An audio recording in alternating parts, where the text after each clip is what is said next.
Oh, yeah. I am ready to do it. The festivities will happen now.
Here on the Daily Boom, in a metal retardation center costing PayPal and Super Chat will be built is to identify all of the causes of mental retardation and to develop more effective techniques of treatment and rehabilitation. The ability to prevent mental retardation is our ultimate goal. To reach this point, YouTube, Discord, participants, and the federal government have all come a long, long way. Now, many of these Flat Earthers. so severely retarded that it would be difficult, if not impossible, to take care of them at home. So all we can offer them is good care and sympathetic understanding. But there are other Flat Earther. in these institutions who really need not be there. Those are the ones that are classed as trainable or educable, and you'll hear more about them later.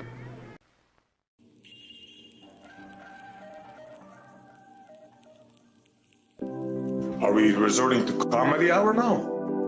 Obviously, Gravity, La La Land is reserved for special people that double speak, that say open is closed, closed is open. La La Land, we are in La La Land. Gravity, obviously. La La Land, La La Land, La La Land, we are in La La Land. Gravity, obviously.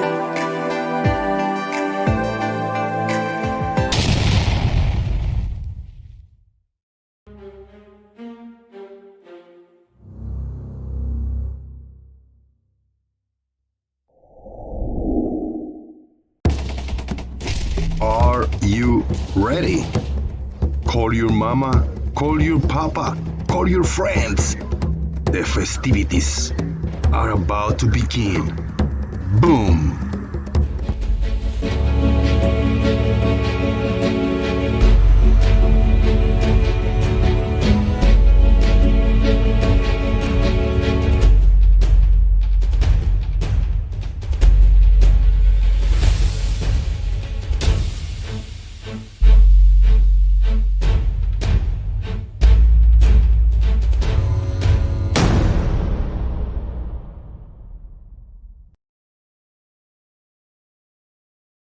Oh yeah. Let me set this up. Hold on. Are we resorting to comedy hour now? My mom thinks it's me singing.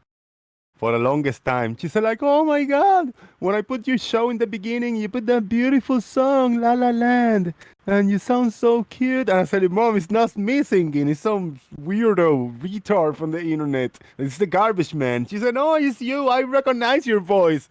I was like, "Okay, Mom, thanks." That's crazy. Shout out to everybody on YouTube land. Welcome to Christmas. Welcome to Christmas in December. No CGI. Or is it? If this is CGI, it's great CGI. No CGI, a green screen. If this is a green screen behind me, pretty good. I mean, I could have done it. I could have done this. This is a cool green screen. Easy. How you guys hear me over there? Boom. I think it's okay. I got an LOL. RT96, John Hansen. Boss man, shout out to John. Ali B, haven't seen you in a while, man. Hang around, hang out, and jump to the voice if you want to. Zeptepi. Tweet. Shout out to Tweet. Good to see you. And Marcus Dresden. Balanced truth is a moron, he say. Hit a like, give me money. That's the only rules.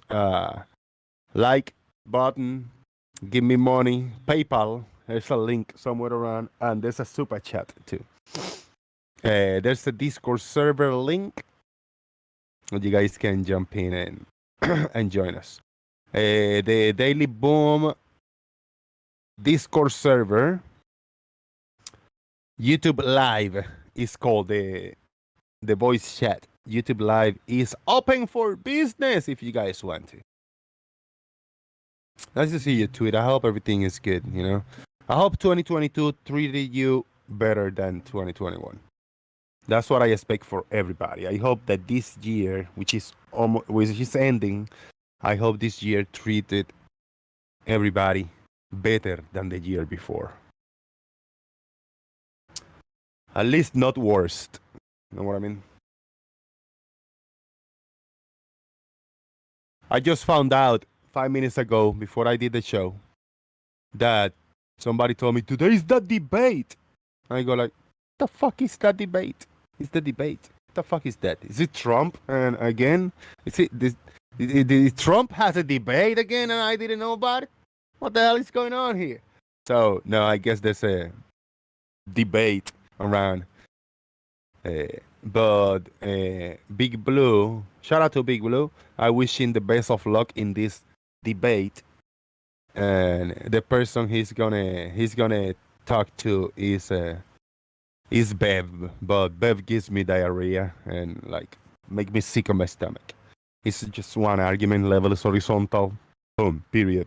He says that in 60 different ways, and that's it. That's summarize it all. So the debate, level is horizontal. No, it's not.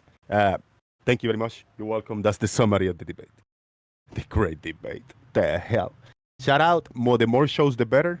As I say, a lot of people, a lot of you might go and watch that. I don't know why. Are you guys masochist? I mean, if what's a debate? What's a guy that? I mean, I don't know. If you're a fan, if you watch his channel, like Bev channel, you go watch him. You know, you go watch him. Mr. Malord, what up? Good to see you, everybody. It's a happy day. There's a guy across the street cutting with a saw machine thing. I hope you cannot hear that too much. What do you guys think? Strange, weird, not my style, but it's there. So because it's there, you got it. You get it. It's Nestle Wipes. What's up, man?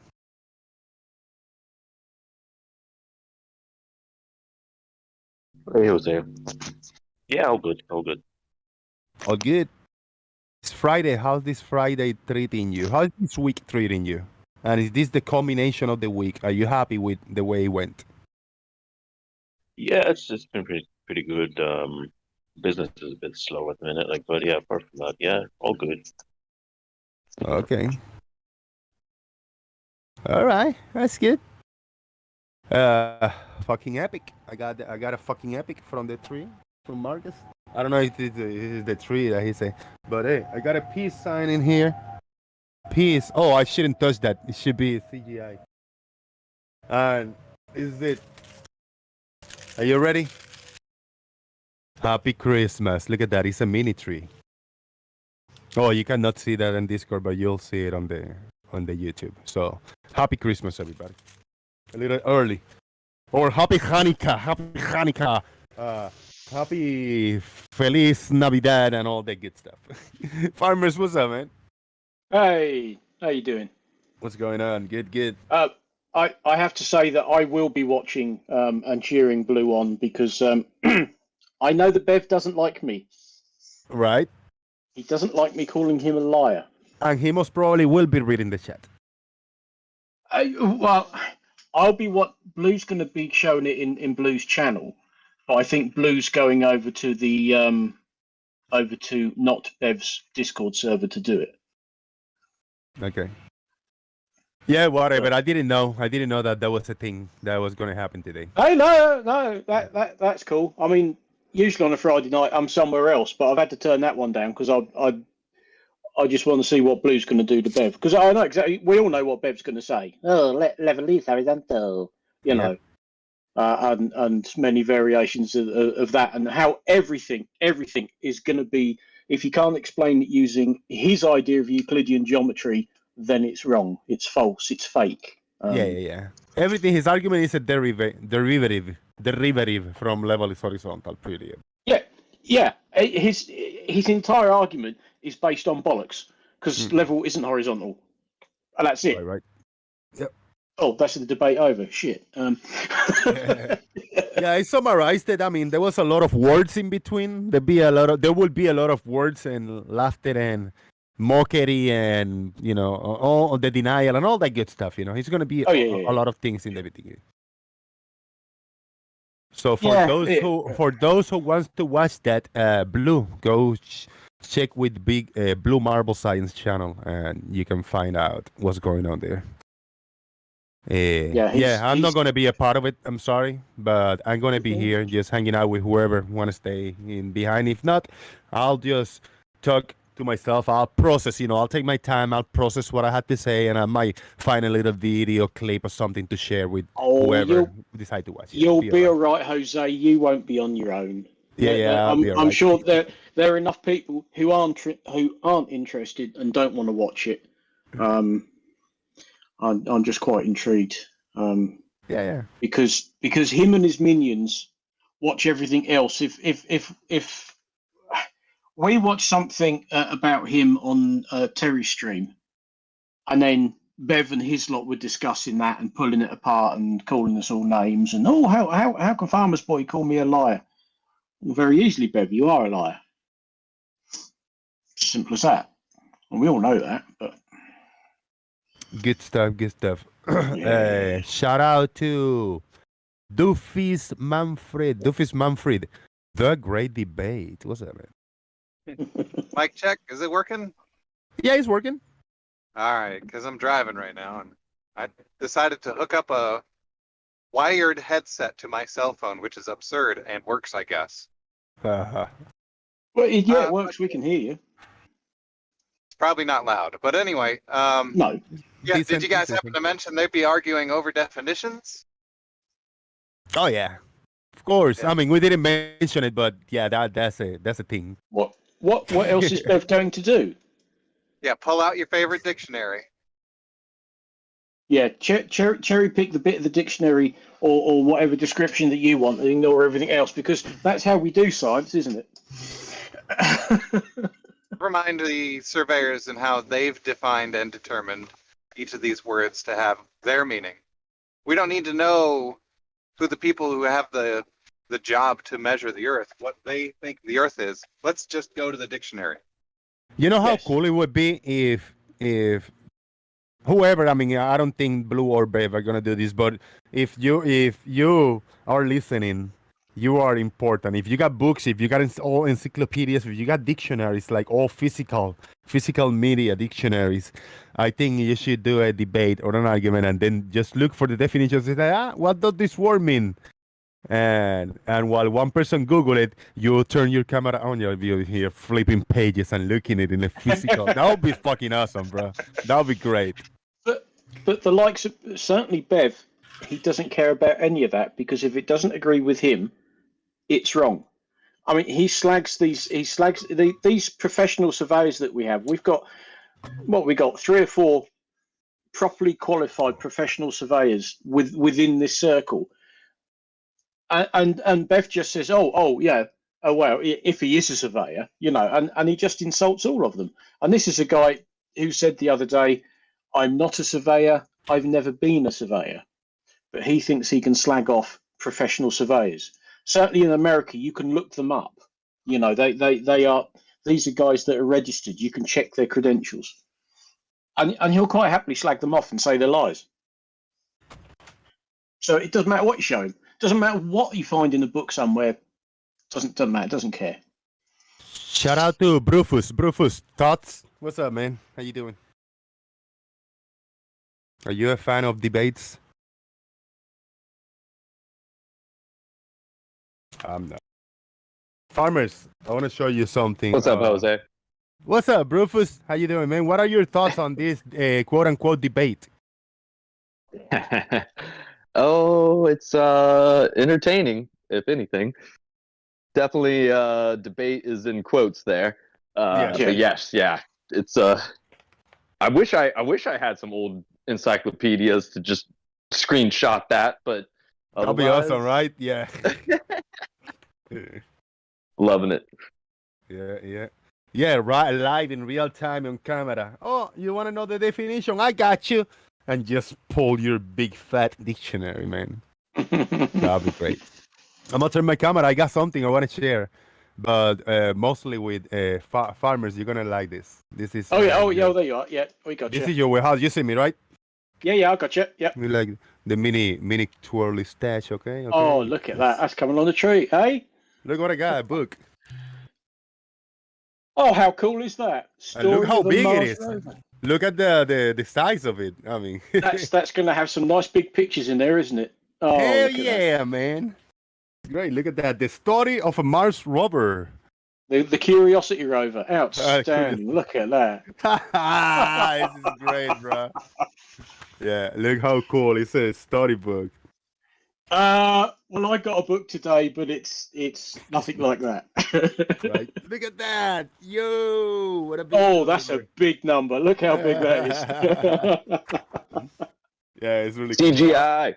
Yeah, I was looking at it a few days ago. I got like, look at that. This is so cool. I See, gotta look, share it proof. on my Proof. show. We landed Yeah, on the moon. Look. and it's in the book. Look, it's real. It must be true. It's in the book. It's so cool, man. Having books like this. I got a few random older books, but this is the one I got for space-related type of thing, and it's nice to. I haven't read it yet. I haven't looked at the details, but yeah, it's pretty cool.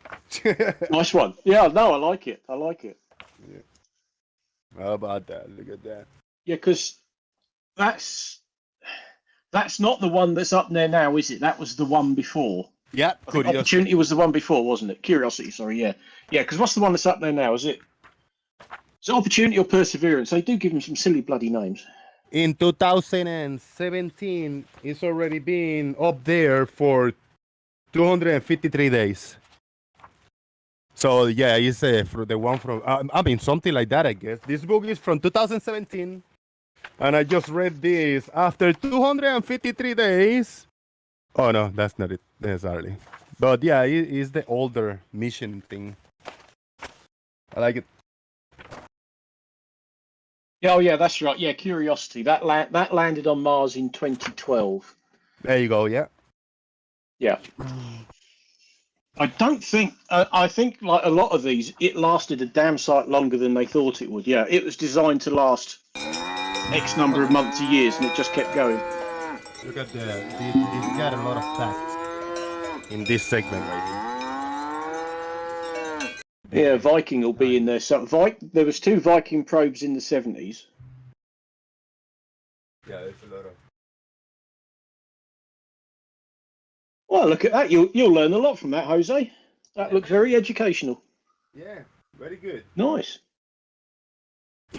Cool. Shout out to Curiosity. It's a good kind of to eat, big plate. Like it's not gonna go wobble, you're not gonna get burned and shit. And it's very thick, so it's not gonna get damaged, you know. It's a hard cover. That's just right for having your TV dinner. You can put that on your lap. Put the plate on top of that whilst you're watching TV. Just a job. Yeah. Shout out to Bandit. Bandit, $5 Canadian. Thank you, sir, for the super chat. Appreciate it very, very, very much. How do you guys like the book? Good? Just a story? Which is fake then? Because it's just a story, right? All right. Because I think hasn't that one shut down now? Didn't Curiosity? Isn't that the one that sort of said, "Oh, it's getting dark. My batteries are getting low," or something? It's no more. Yeah, I don't think it's. Yeah, I think that was Curiosity. It didn't say that, but they said, "Oh, it sent a message that basically means this." I think somebody put it into far better words. Because the problem is out there. After a while, it's running on solar panels, and if the solar panels get covered in dust and dirt and rubbish from the storm, that's it. You've lost power. Power. Power. Unlimited power. Now, my question before is, how did Curiosity, how did these other, Mars rovers take a picture of themselves? That was in my early Flat Earth days. It was very shocking to me. How there's a picture of the rover in Mars, of the whole thing, Because they have basically got the equivalent of a selfie stick. I think Curiosity had, and Perseverance certainly had. They've got a camera mounted on this arm that they can move about. So if you stretch the arm out and point the camera back at the rover, it can take a selfie. Right. And I think they've got software in it, so it basically it's like getting rid of the selfie stick. Because obviously anybody using the selfie stick, you can usually see that they're holding up a selfie stick, and obviously you can't see the phone that's stuck on the end. Right. But I think you can have software that sort of, gets rid of the stick, so to speak. But yeah, it can take photos of it himself. I think one of the reasons for that was actually, technical.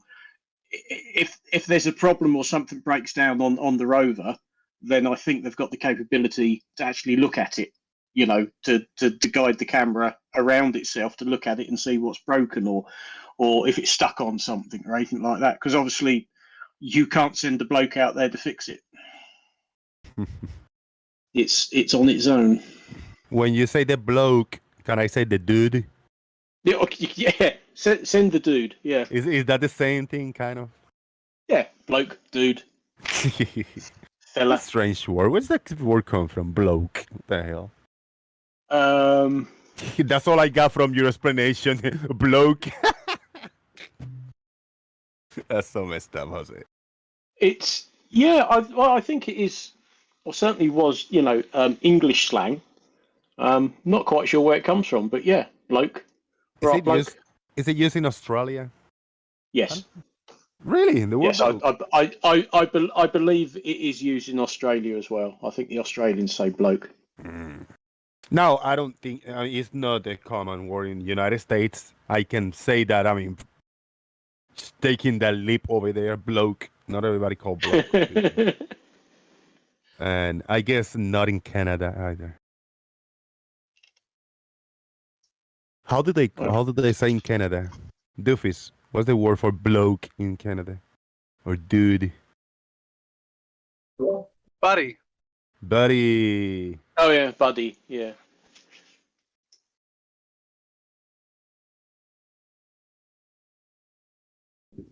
Poor guy.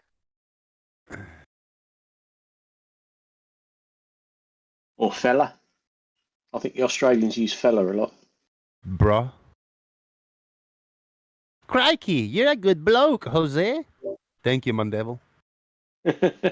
Like your voice. Crikey. Crikey.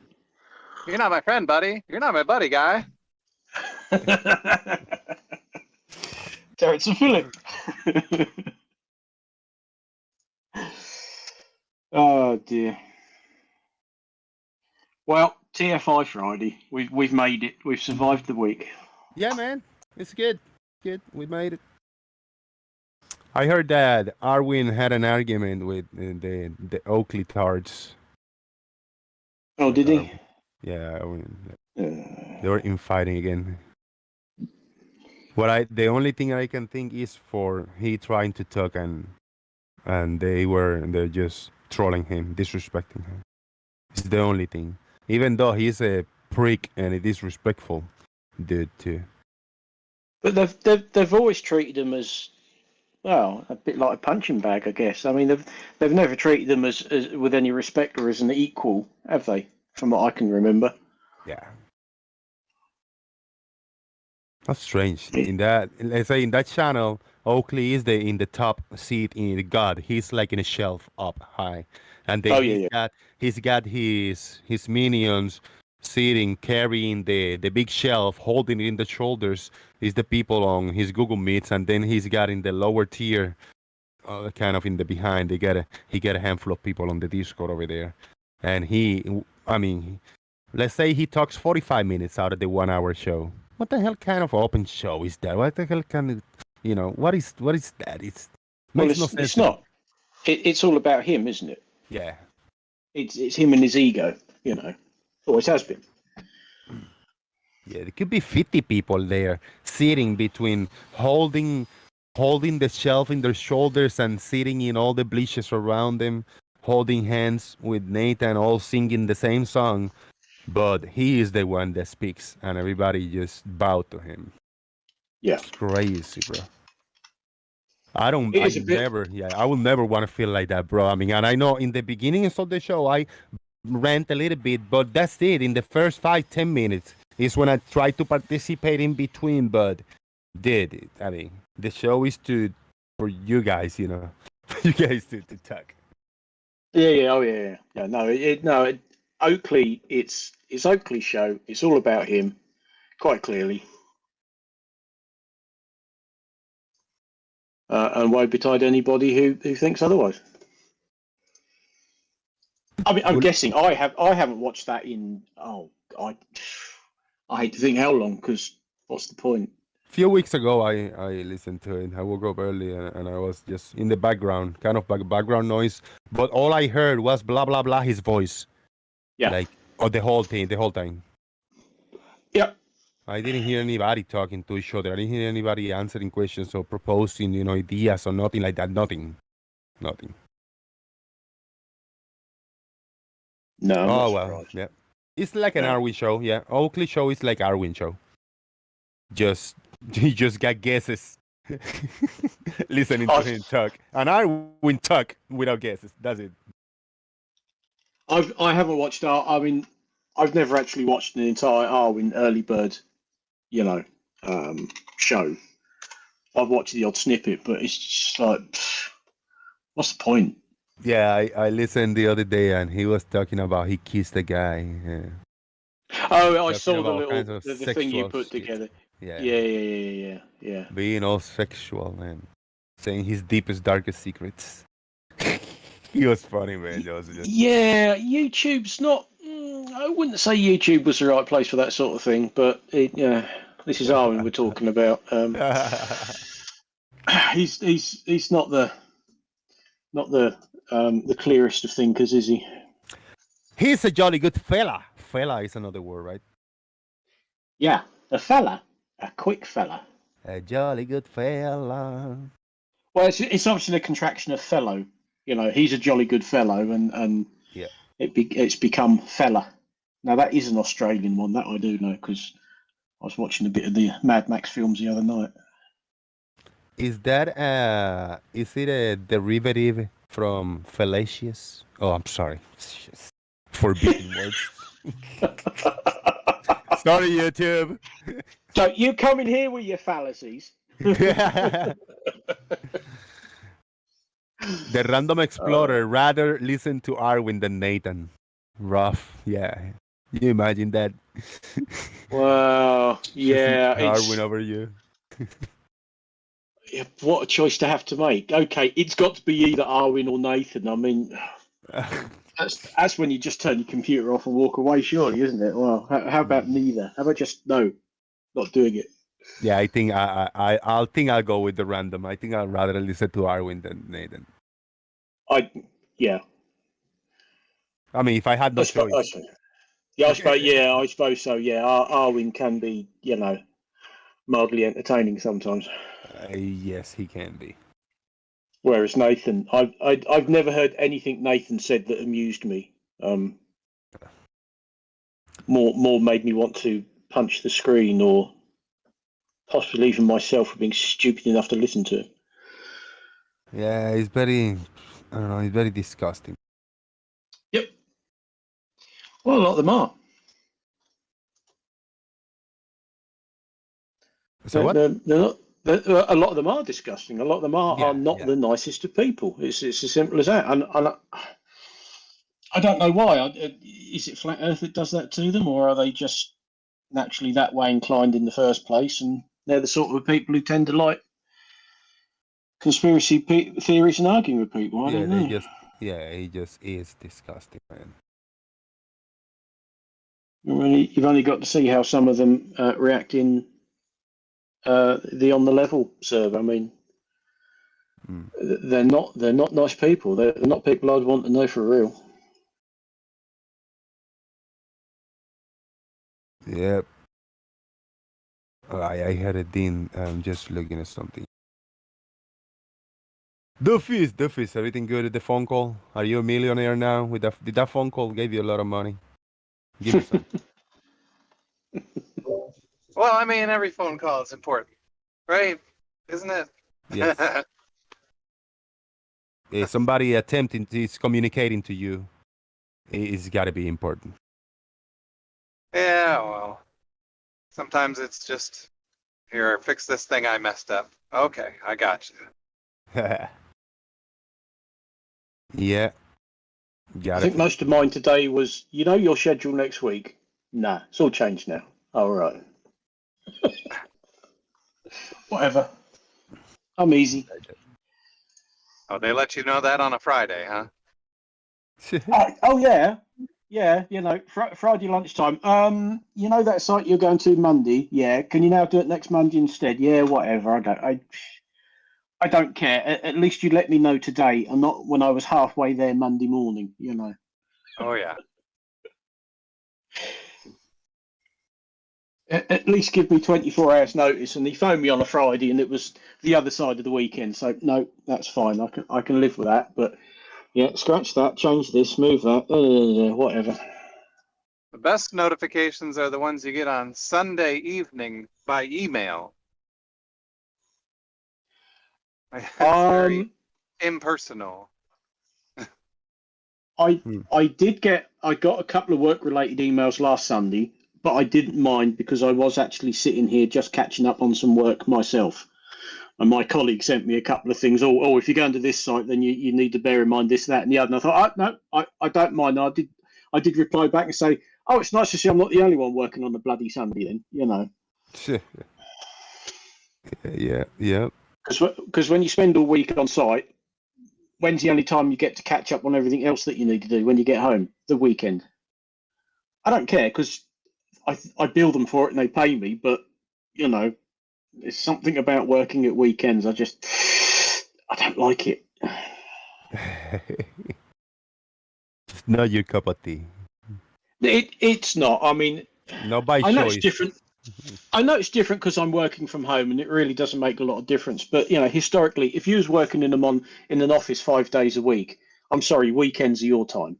Oh, can you come in at the weekend? And you just give them that look as if to say, "Why are you even asking me that question? You know what the one of several answers are going to be. They're all going to end with off. It's not going to happen." But when you work from home anyway, it's very easy to end up just doing it when you get 5 minutes, and if that 5 minutes is on a Sunday morning or something, then well, whatever. Yeah, man. You guys, whenever you guys gotta leave, I won't. It doesn't bother me, man. Whoever is listening and looking around, I'm all right. Yes, it's not started yet anyway.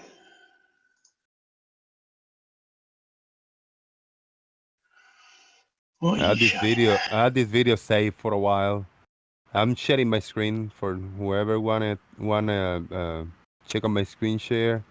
Yeah, I Click gotcha. it, and I'm gonna play a little bit of this. For 1958, here's Volume 2 out of the alphabet A. Oh, yes, I think I've seen this bit before. Yeah, This is yeah. 1958, as you can see. How I about that? recognise the voice. We're going to flip to the Antarctica and see what the Encyclopedia Britannica from 1958.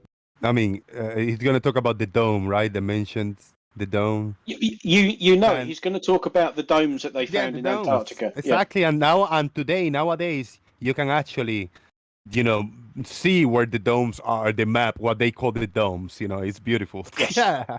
Yeah. Or the But Antarctic Treaty says is there. Now, you won't find this in the new encyclopedias because the government's banned them. But what I want you to notice right here. Well, I mean, why do you have to add so much information now in a physical dictionary? You can add a little bit, but if you want more details, go to the fucking internet. That's what the internet is for, yeah, but I mean, when I was a kid, we had encyclopedias, but they were up to date at the time. I mean, why is he going back to one in 1958? They'd pretty much only just explored Antarctica, didn't they? They went there pretty much after the end of the war in the early 50s. So this is, at the time when this book was printed, this was sort of up to date information. But we know so much more now. Why go back to that? And then we says, oh well, the modern ones, it's been banned. No, it hasn't. No, it hasn't. You got a computer, you got a new system, a gaming computer, and you want to play on MySpace all day long. I mean, you got better shit than that. You got Facebook and Twitter and Instagram and all kinds of shit. TikTok. Bro, why you gonna play in MySpace? Yeah, but 1958, encyclopedias are the penultimate, the ultimate information in the world. Yeah. Well, just like I said, when I was a kid, we had encyclopedias and Mum more than Dad, because Dad was never a reader, but Mum always made sure that we had that sort of thing lying around at home because she knew it would help with our education, and we found it interesting. And of course, we didn't have the bloody internet; Yeah. hadn't even been thought of. So it was books and encyclopedias and such like, and going down the library. Yeah. And let's skip forward a little bit. So we got an image over here. Let me show you with an image of what a flat Earth map would look like now. Ooh, ouch. Latitude 80 degrees. That's bold, right? To say that nowadays. That is. Yeah. Very boldish.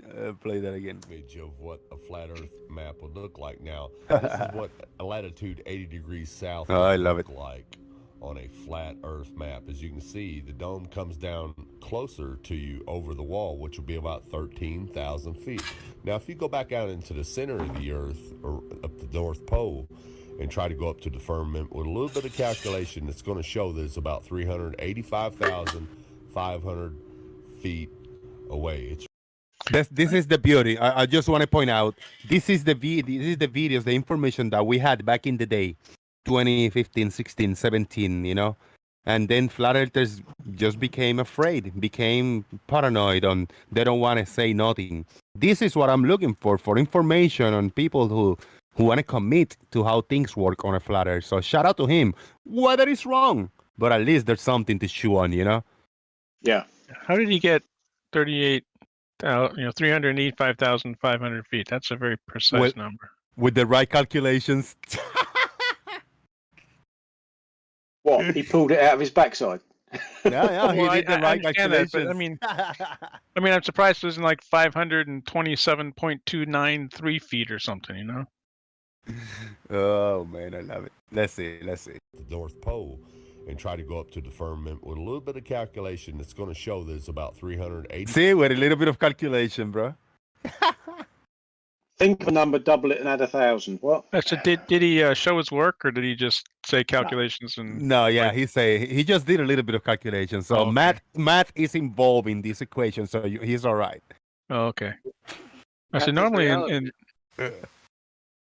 normally you have to show your work, Nah, that's extra stuff, Oh, okay. Too petty, petty to show those details. 5,500 feet away. It's really, really simple, folks. See? Simple. If you're not familiar with any of this at all, and you're just now new to all. If you're new to the paint us a shield, would you be mind blown if it's the first time that you hear this? Who is this guy? whoever he is, man. I recognise the voice, but I can't place the name. It sounds like the Morgile, but it's not the Morgile. No.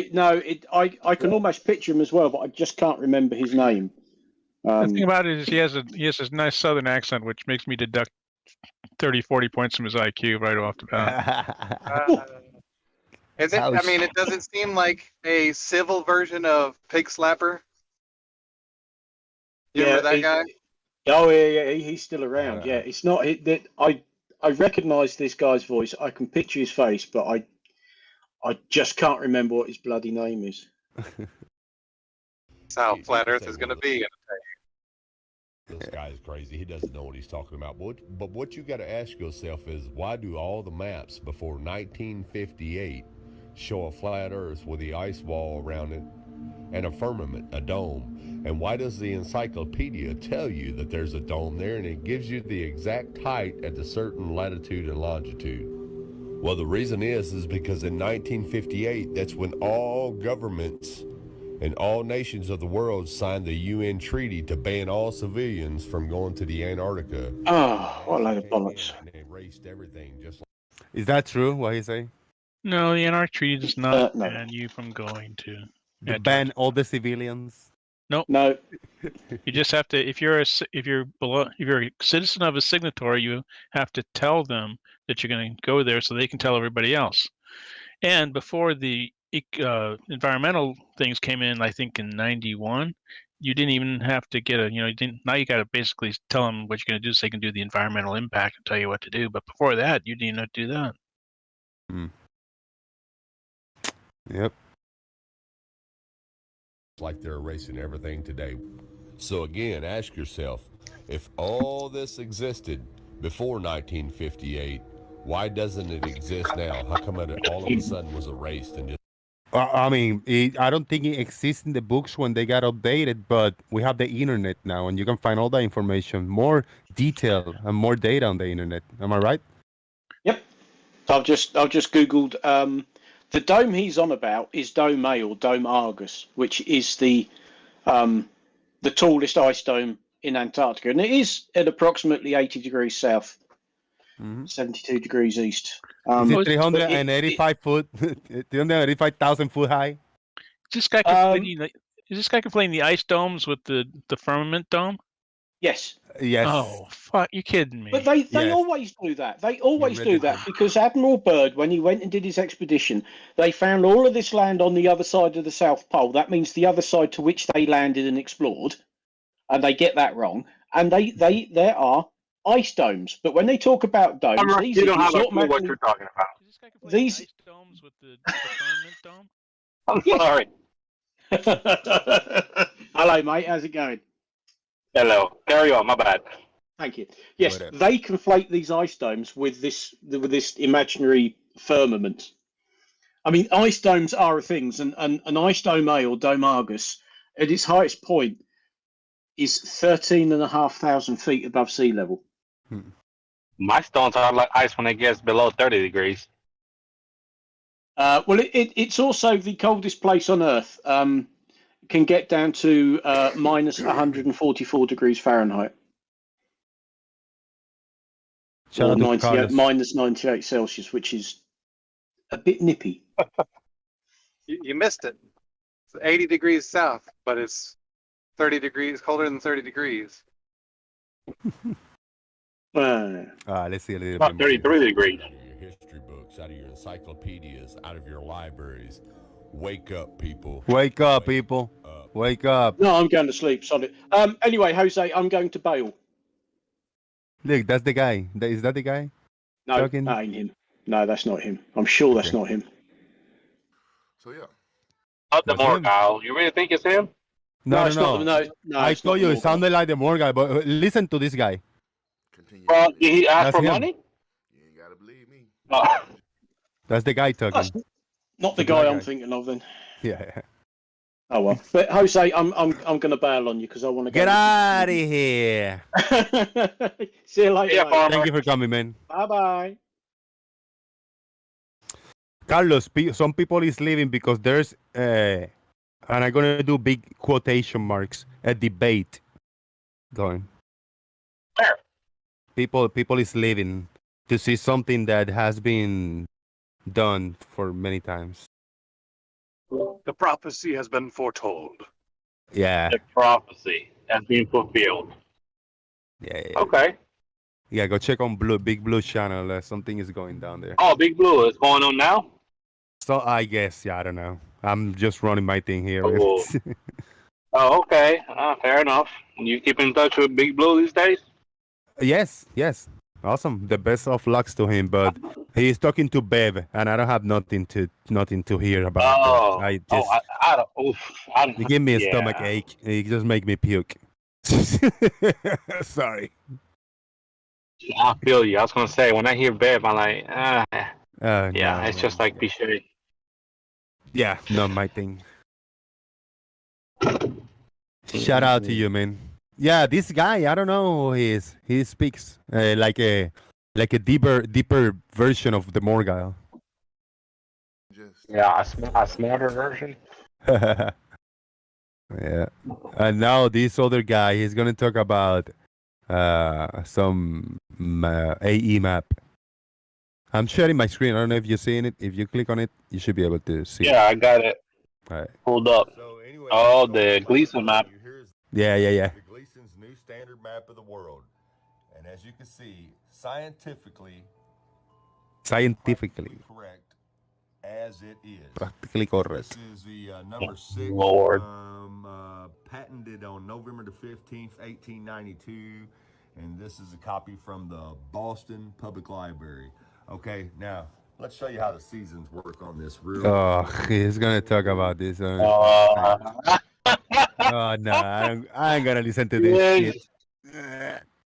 How many times have we heard that? Man, no, but this is great. Look, he got a flashlight. He's gonna show about the sunset and sunrise and shit. I want to see that. Here we go. Like this right here on the flat Earth map. There you go. Way out here, check it out. It's dark on one side of the Earth, light on the other. Just so you understand that. How about that? It's a wide circle, right like this right here. This is so 2015, man. I know, right? This is so Nathan Thompson back in the day, bro. That's what it is. I get nostalgic. United States in the wintertime, innit? So The sun's silly. way out here. It makes sense to them, you know. When I was a simple-minded, In the spring, I saw this, and it makes sense. You know, it adds up to me. Yeah, and on the surface it does. Yeah, on face value. it starts moving in closer. That's why your days start getting longer. That's crazy. It starts getting warmer. And then by the summer solstice, as you see right here, it says it spirals in to the Arctic Circle. Yeah, replicate that. Yeah. Look, Yeah, Right there. yeah, replicate that shape. This right here is your North Pole. And this little spot right here, this is Alaska. Now in the summer solstice, here's where the sun is. Oh, God. Well, check out what's getting 24 hours of daylight. The Arctic, the North Pole. You see the sun's making a Yeah, he's slow circle. making it work. That's why it's daytime, summertime right here in the United States. Oh, It doesn't take the sun very long to come back around. you gotta love it, We have man. Short nights and long days. And then as the sun starts to He's a living meme. This is like a meme came to life, right? I love it. oh man, nostalgic as heck. Yep. It's like the good old days, bro. go back out to its winter solstice, what's it start doing? Nights start getting longer and the days get And shorter. he's gonna show You have never seen a 24-hour sun in the Arctic. something from the North Pole. Look what happens in reality. The sun go down like Yeah. it's gonna set, and then you're gonna see it come right back up because it's making a small circle. Anyways, enjoy the time lapse, and I'll get. Shit, that's crazy. That's it, man. Bunch of weirdos.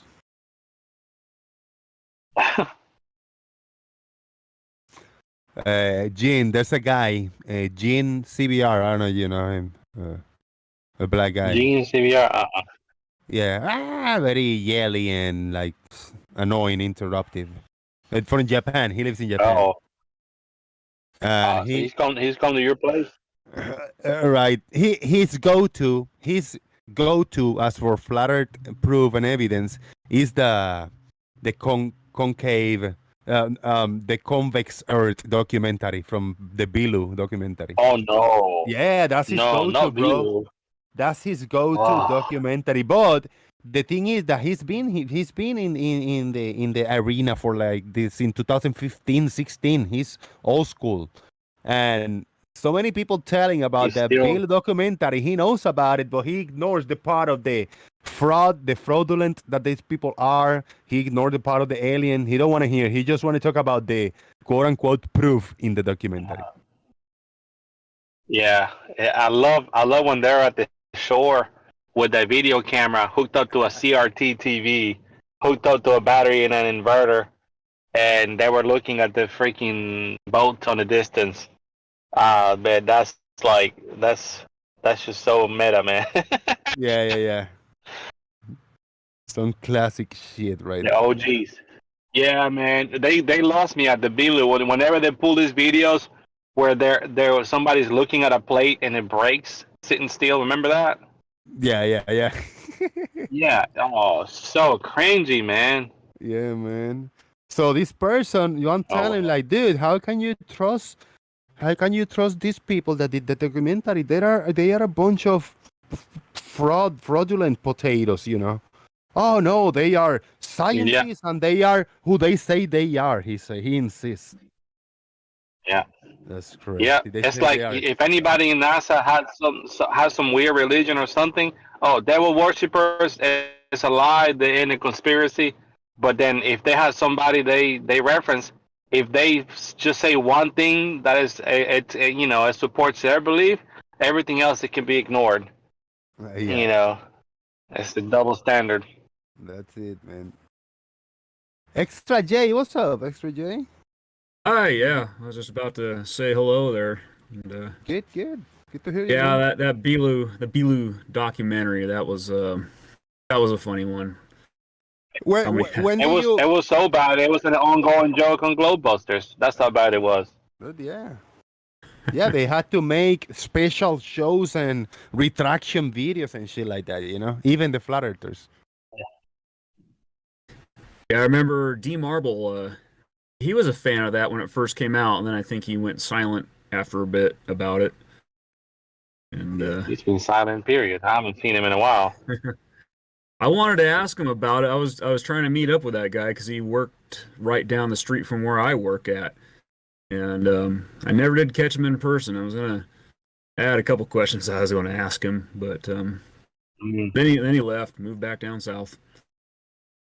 Yeah, last time I saw him, he was trying to make his own nitrogen. No, I'm sorry, hydrogen on a jar in his engine bay, and we never heard from him since. Hopefully, he didn't blow up. Yeah, man.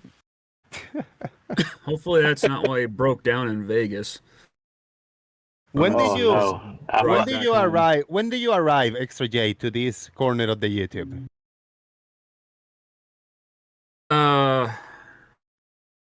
3 years ago, maybe. So about 2018, 2019, maybe? I would have to go back and look at my first video on this channel, and I was on there before that, but I was on a different channel, and then I had people start posting comments about stupid crap, and a video of my stuff that was just friends and family stuff. I'm like, all right, trying to make a new channel for this stuff, and yeah, I think my first video on Extra J, I want to say, is like probably 3 years ago. So when you got here and start looking into the topic and start talking to us and hanging out in our shows, did the Mark Sargent Netflix documentary was already up, or was it happening, or the Beyond the Curve or something like that, Behind the Curve? I don't remember when that came out. No, you don't remember if it was before or after you came in? I think that came out after I started messing around on YouTube with this stuff. Right, okay. But, I want to say that Behind the Curve was a thing for sure in late 2018, but it didn't start gaining traction until 2019. But I could be wrong. Okay, yeah, okay. Yeah. I never actually watched the whole thing, so... I never watched the whole thing either. I watched probably the first half. And I got busy, and I was enjoying it, the cinematography, because it was well shot. It was cringy, and it was silly, but I was watching it, and I just never finished watching it. Good videography.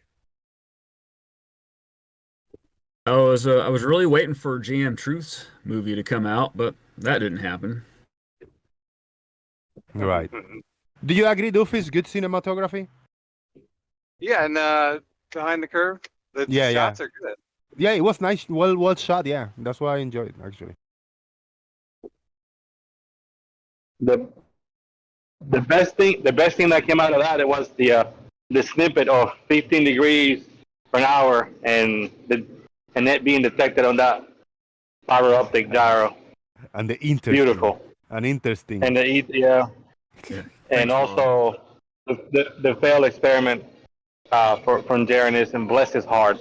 I genuinely feel bad.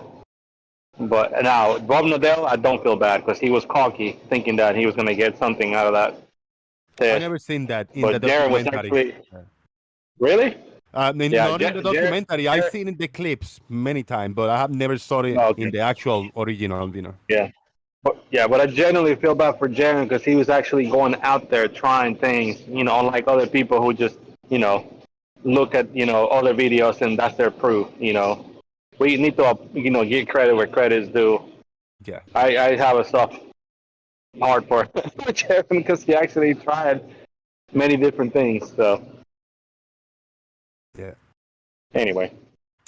You want a quick comment, Termin? What's up with Gene CVR? Why does he? What does he go with the Convex Air documentary as his go-to? He doesn't want to listen when people call the creators of that frauds and shit like that. The question is, what is not up with Jin? It's crazy. Goodness. His go-to documentary is one made up by a bunch of frauds. Yeah, I watched Jin on MC Tunes debate. That was yeah, just talk, on and on and on and on.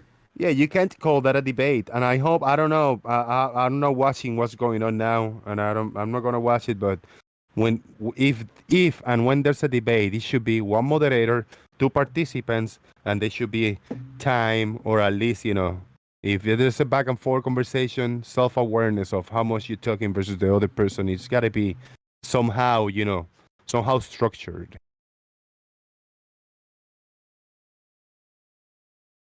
That's why I don't mess with debates.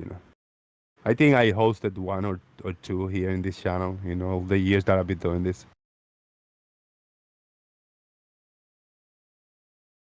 I tried. It was good. It was a good debate. The solo shows were really entertaining because, even if there's not a back and forth, you get to hear the thought processes and the justifications. Yeah. Yeah, there's two people talking about a point, arguing about a point, and there's two people that are having an actual back and forth conversation. Dude, everybody should step out and let them talk. Because, yeah, it's good. Actually, it's good.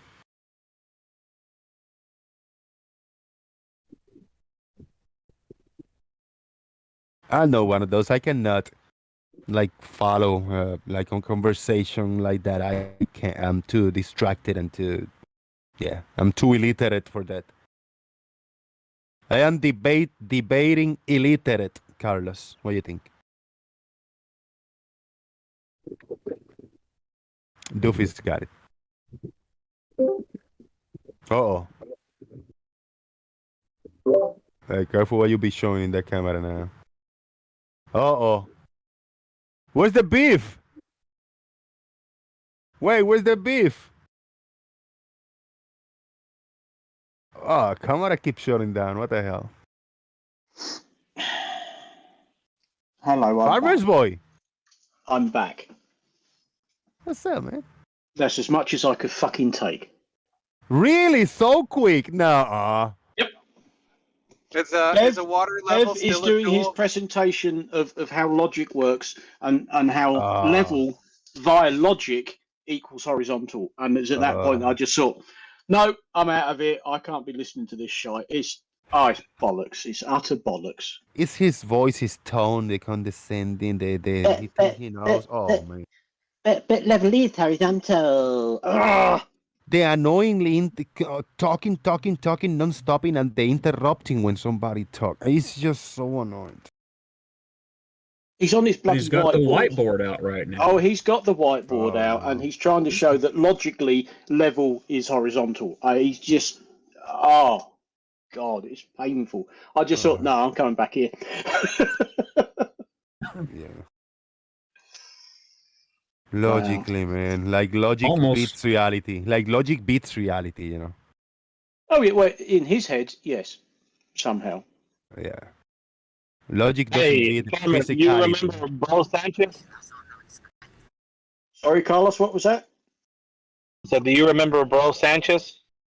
Unfortunately, yes. Is he worse or better than this guy we're talking about?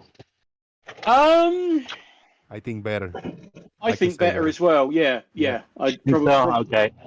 yeah, you'd probably be better off listening to Bro than this prat. Unless he's talking about, you know, how many degrees are in a circle, 360 degrees. Really? But anyway, Did he had a thing? Did he had a thing with circles and degrees?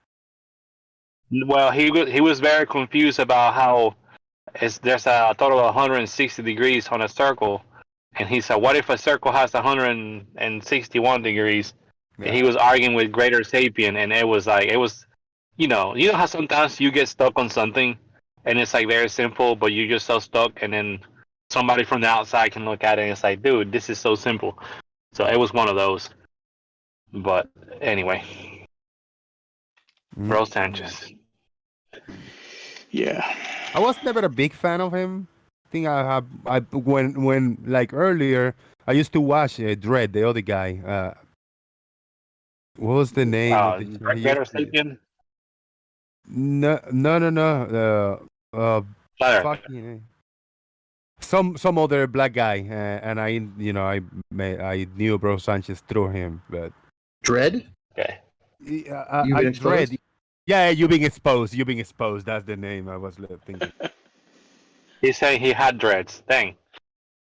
That's He did have dreads. just narrowed down to a hairstyle. But I think his nickname was Dredd, right?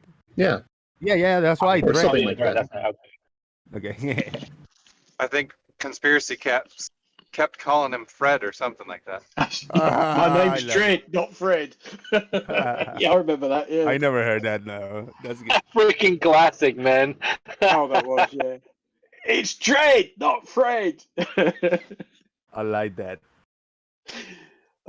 Katz is always very good at that sort of thing. He still is. He still is. Yes. But yeah. But And it's so easy too. Carlos Chunji was on one of them, right? Chunji, You've Been Exposed, and Bro Sanchez. They were kind of in that group back in the day.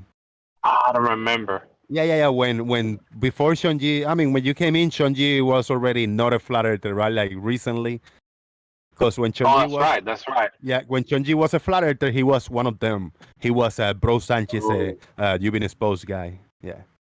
Gotcha. Oh man, the good old days. Really, for real. Like I get nostalgic. Like when when we just saw that little flashlight over the police on map, I'm like, simpler days. The nostalgia, yeah, I know.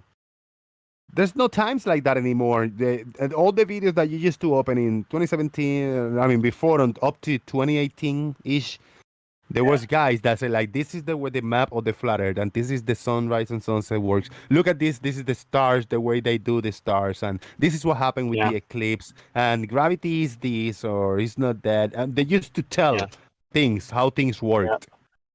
Now, no. Thanks Everybody's to, afraid. yeah, thanks to Wolfie, Red's Rhetoric, you know, that's many names. But that's just what I'm thinking of right now. The OGs. There was no stone left unturned. Like they just immediately, as soon as somebody came out with something ridiculous, these guys were right on it and be like, "Nope, you're wrong." And now there's nothing left really. It's like we've just about seen it all. Now everything is just ridiculous. Yeah. And there was a point in there that was being made, like they used to be talking about how things worked, and now they're trying to tell us how things don't work. Like you can't. There you go. You can't measure an angle to a curved surface, or from a curved surface. I don't know why they say there's a difference, but but yeah, now it's about what you can't do rather than what you can do. Yep.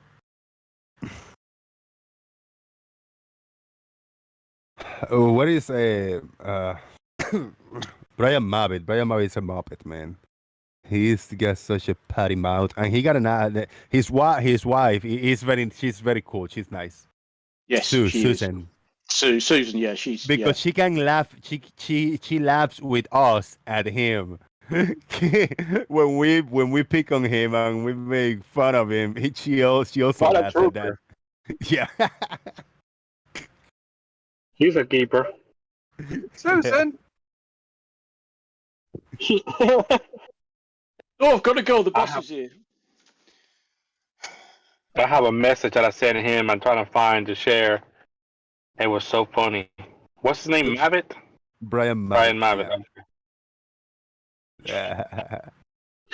Hang on. How can I share my screen? No, I'll just send the image to the chat. Screenshot. Yeah, Daily Boom Live. Yeah. Let me see. Perhaps you can share it for on live. This is so funny. I'm not giving anything away when the screen capture, right? Anything? No, it's just my. No, I'll make sure. If whatever, Okay. I'll re. I don't. Adjust it. Yeah, I don't think other than my battery almost dying. I don't think there's anything that I'm giving away. Where do I put it on Daily Boom Live? Right? Okay. Yeah. Yeah, every screenshot ever, your battery has to be nearly dead. Yes. Mavitt's wife I don't know why. definitely took her wedding vows seriously, says Mandela. Hell yeah. Oh, here we go. Yeah, nothing given away. Poophead. Oh, this comment right here. This is the very beginning of a legendary conversation with Brian Mavitt. In April 16, 2021, at 3:31 p.m., Carlos sent a message to Brian Mavitt saying, "Poophead." Brian Mavitt says, "Sorry." And that's the end of the conversation. I'm such a child, but it was funny. Oh, man. That's good. That's good, man. Good times. Yeah. What is Sean G doing these days? I'm not sure, man. I don't know. He still pops into various Discord servers saying, "What's up, party people?" So he's oh shoot, you beat me to it. Party people, yes. What's up, party people? I mean, at least once a month, he pop in the chat box. What's up, party people?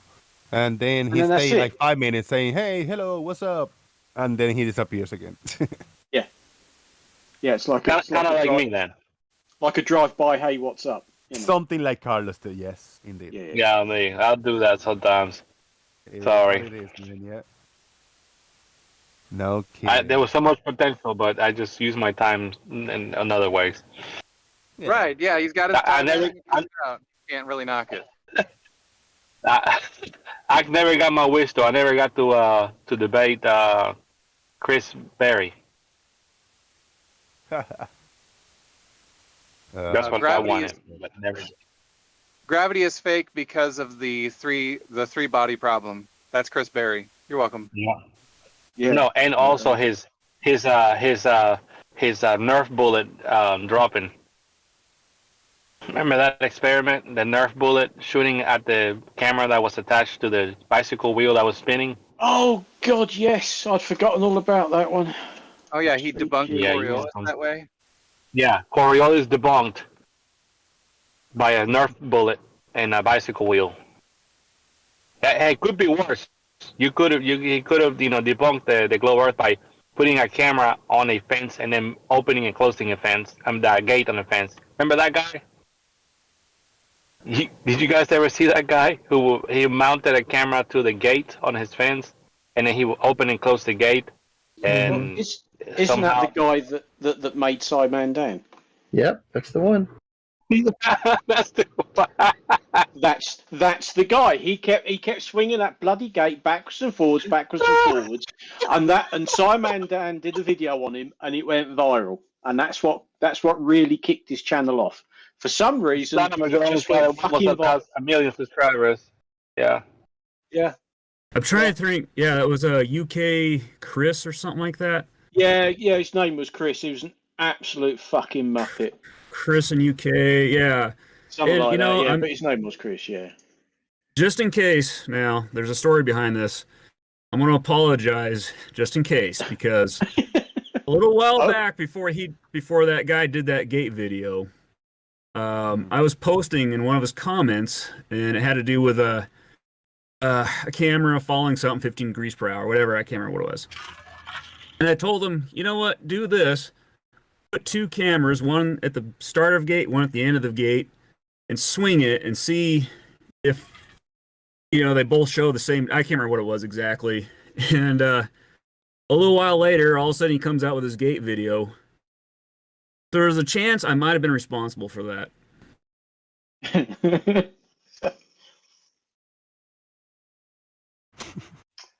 Oh, How about farmer's this? moron. How about this exchange of comment? Me and Chris Berry, Carlos. This is for you. Well, Chris Berry, the first person to moan when somebody plays with his name, and he does it to fucking everybody. he's such a bitch. I call him straight up. You're a bitch. Moron is good. He is. He's a whiny bitch. Yep. And it He will doesn't help that complain he's about got one of everything. those voices. He's got one of those voices and one of those accents. I don't know where his accent's from. I'm not that familiar with all the American accents, but he just sounds like he's instantly. He's instantly whining all the time. Like a snowflake? Yes, just like a snowflake. Yeah. Yeah, if a snowflake could talk. Yes. Ergo, soy boy. that was his nickname, soy boy. Yeah, but I could probably take him now, though. The minute you call him a nickname or something, he bitches and he whines, and he'll come in as soon as you hear somebody like me talking. It's farmer's moron. It's always farmer's girl because that's so intelligent. Swapping the word boy to girl because they're retards. Sorry, so fucking childish. Yeah, he complained like, he go farmer's girl. I go like in DM. Chris, no, you cannot change like those switching of the sexes. If it's farmer's boy, farmer boy, you don't call it a girl or you don't call a girl a boy. I mean, that's a no. That's YouTube against the rules. No, don't do that. Oh, but they changed my name, my last name. They can then change the people's last name. You don't have to change the whatever gender and sex or none of that. One has nothing to do with the other. That's not an insult. It's just breaking the rules. Oh, he go farmer's moron. He was talking about what if I call you a bitch or something. I said, call me a bitch. I don't care. But and then you go farmer's moron. Yeah, like, ask him. I go like, yeah, you're a bitch, and moron is good. So call him farmer's moron. All day long if you want to. They're gonna call you. Yeah, gonna call your names. I remember. Yeah, Chris said, "Hey, farmer's girl," and then Brenda says, "How come you can call him a girl, not me?" And it was a whole ordeal. No, I'm just kidding. No, too far. Too far. There was somebody who refused to whatever, but anyway, I think we can leave it at that. I saw the opportunity and I took it. I'm sorry, Jose. But that's quite common in amongst flat earthers is to try and switch people's names around to change their gender or to make out that they're transsexuals or so. They've been doing that for fucking years, and I don't get it. I don't understand it unless it's one of their one of their secret things that they like, Well, to be fair, what's his name? Red's Rhetoric will call Jeranism and Jism all the time, but that was actually funny. That works. Jeranism, Jism. Yeah, that works. That's funny. Shout out to Sean Smith, $10 super chat. Thank you, Sean. I appreciate that very much. Ho ho ho! Merry Flatness. Hope your holidays are on the level and horizontal. Like and subscribe, people, or else. Shout out to Sean Smith for the $10. Thank you. Or else what? Or else. Indeed. Yeah, Sean, did you see? Look. Oh, I gotta turn this on. Look, I got Christmas spirit right here. See? It's a green screen. It's a dynamic green screen that I can kind of put my hand in it. It's the future of the movies now. Future of cinema. Shout out to Sean. Oh, I watched a good film last night. It's Norwegian. Which one? Norwegian. It's a Norwegian film, and it's called Troll. Oh, Troll. Okay. Yeah, it popped in. I haven't watched it, but no. Well, it popped in, and I sat down, and I think it was on Netflix. Anyway, I was flicking through, and I thought, oh yeah, I'll give that a go because I don't. Do you remember the film Troll Hunter? Yes. That was a Norwegian film, and it's of a similar vein, but it's this one big. Yeah, it's actually quite entertaining. I think I seen the trailer for that recently. Yeah, but as long as you don't mind subtitles, because an awful lot of it is in Norwegian. Some of it's in English, but most of it's Norwegian. But no, that was quite an entertaining flick, I have to say. I quite liked it. That's good. That's good. You haven't Yeah, watched it. You haven't watched RRR yet, right? You haven't find it around Netflix. It's on Netflix. RRR is the best, most epic cinematic movie in recent history, in probably the whole cinema. I'm exaggerating, but it's an epic action flick mixed between the 80s and the 90s and the 2000s. All the action, a lot of practical effects, slow mo, exaggerated. It's really good. Yeah, RRR. Rise, Roar, and Revolt. No, I haven't seen that one. I have to admit. Yeah, watch it. Watch it soon, man. It's 3 hours, over 3 hours long, but hang in there. Hey, that's cool. I can sit through films like that. Yeah. I don't know how many times I've watched the full version of Das Boat. That's 5 hours. Yeah.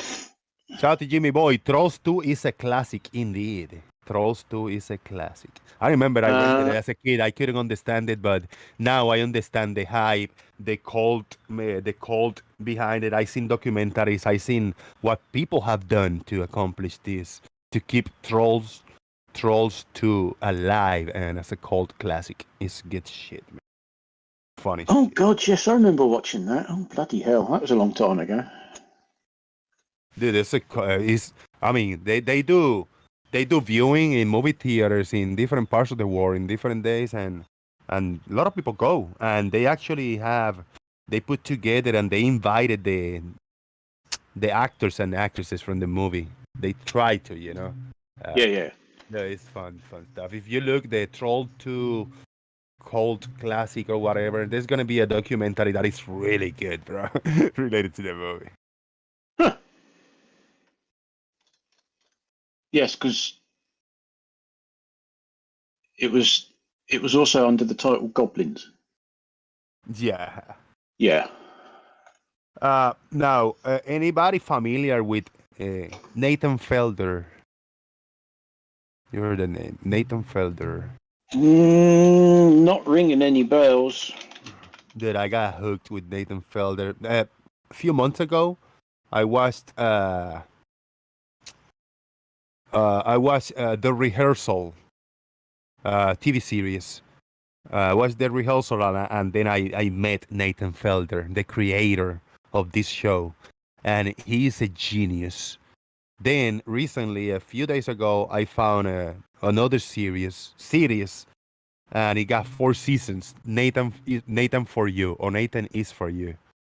And I watched that. Yeah. The episodes are short, like 20 minutes short or whatever. But dude, he's a genius. You gotta watch and you'll be hooked. Oh yeah. Okay. Yes, I'll make a note of that. Yeah, The Rehearsal or Nathan for You, or both. I mean, when you see one, you're gonna kind of want to see more of him, so you're gonna end up watching the 2 things that he done, many years apart. I did see the trailer for the next Guardians of the Galaxy film. Yeah, very good. I like it. That looks very promising. That does look fun. And I saw the trailer last night for the new Indiana Jones film. The Indiana Jones, yes, looks good. Yes, and the that looks good. And, yeah, Transformers. I don't know about the Transformers. The Indiana Jones one, because I mean that's got to be his last one, because yeah. But it looks just epic, getting too old. Yeah, it looks epic. Oh yeah, no, it does look good. It's just quite how they're gonna replace him, because I kind of think that's a series of films that will just keep going. Yeah, they will. Yeah, they will put some youngster. They'll put a youngster. Yeah, because they tried that with the last one, didn't they? Yeah. Who was the chap who played his son? He's a bit of a nutter, isn't he? Yeah. So that didn't work. I think that was obviously where they were trying to go, and it didn't work. So what's his name? Just do it. That's him. That's you. Yeah. What's his bloody name? Shia LaBeouf. Yeah. Yes.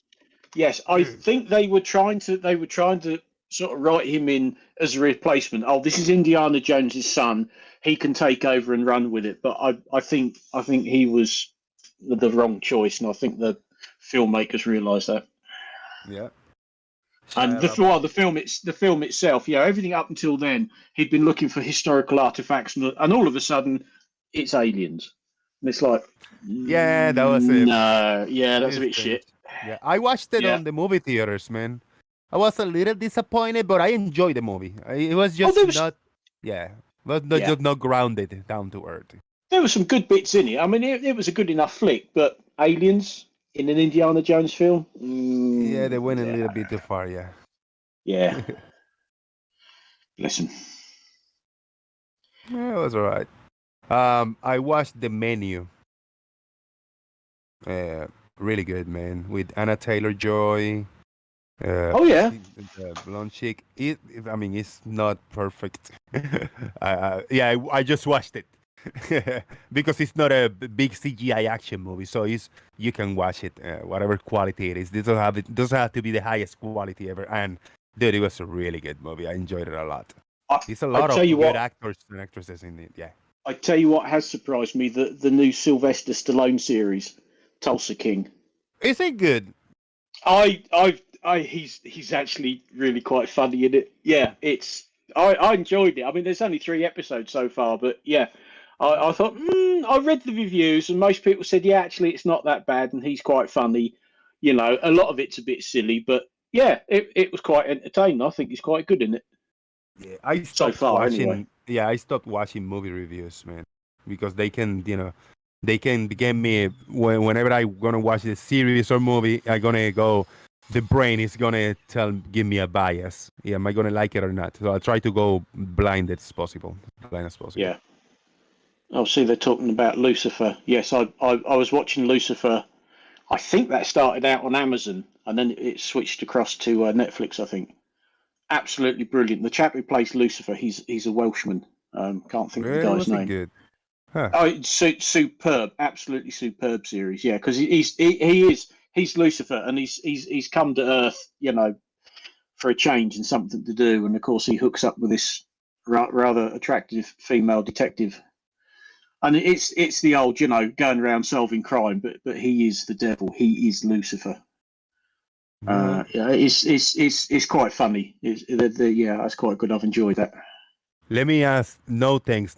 Why do you think there's so many TV shows, a box in every house, and there's so many shows called The Devil and Lucifer and all that stuff? What do you think that is? Well, Jose, it's obviously to desensitize us to the devil, who is real and lurking around every corner, especially the globe.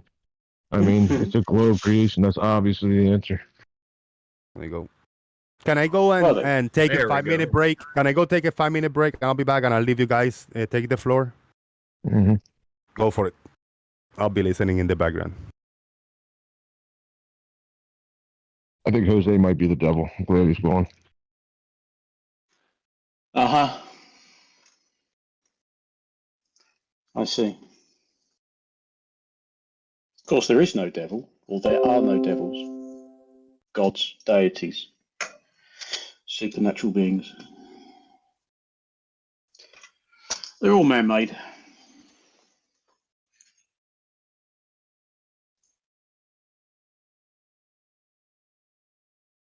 Like I don't involve myself in it too much, but there are people who I say that to them, and they have contradictory stories, such as being possessed or seeing someone or knowing someone possessed personally, and having images. A friend of mine,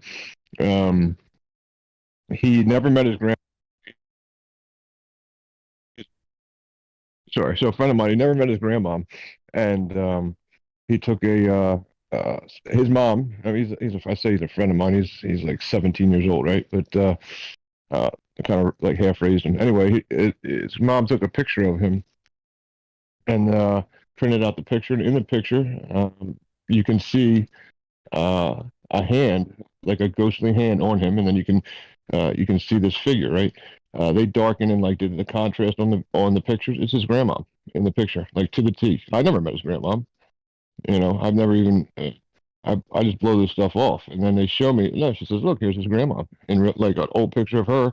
And here's this picture 2 years ago taken where we adjust the contrast, And there's no doubt that's the same person.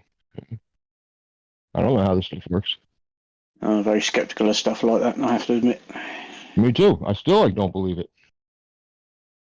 Well, I'm just looking. I'm looking right now, and yeah, Jose, you got 1.14K subscribers. So 1 and 1 is 2, and then you got a 4. There's 6.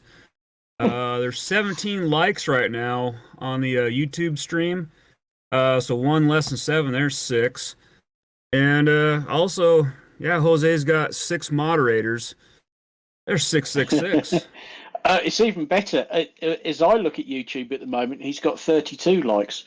Well, 2 3s is 6.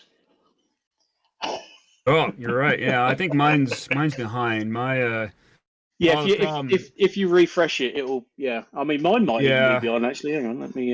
Yeah, the problem is I'm not signed in on YouTube, so it's I can only sign in on my phone. It's part of the conspiracy. I think they're out to get me. Anyway, or at least YouTube. They don't like me. But so I'm stuck at 17 likes right now. So yeah, I was behind on that. But 23. There we go. 2 times 3. There we go. We still got it. Yep. You got, well, 2 times. Are you guys literally saying that the devil is literally in the details? Like the devil's in the details. Literally, that's the devil. No, that's just a saying. That's just a phrase. But as you read you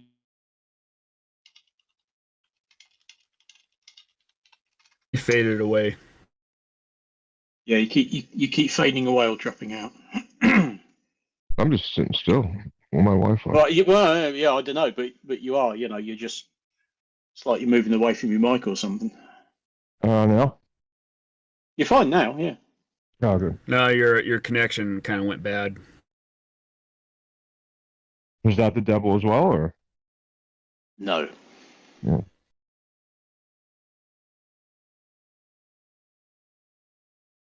I mean, the devil's in the detail is just a saying, meaning that the details of a matter are the most difficult, problematic aspect. It's just a saying.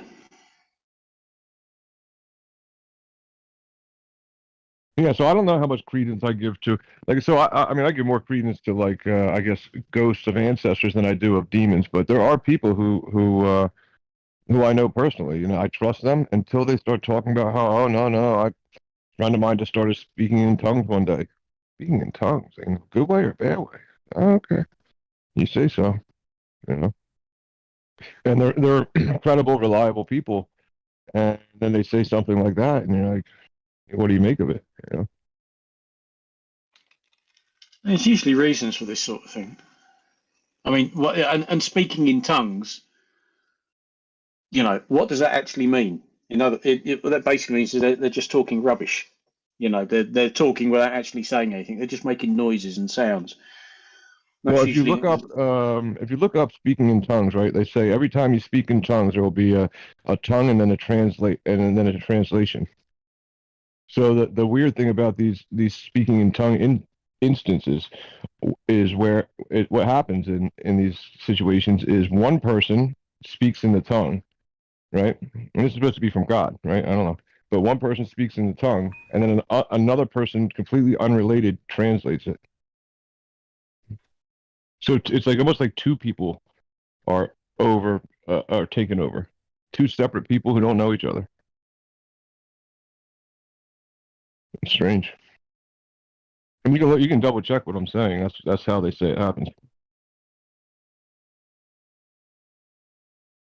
There's not just one person, spouting things off and saying, "Oh yeah, that was it."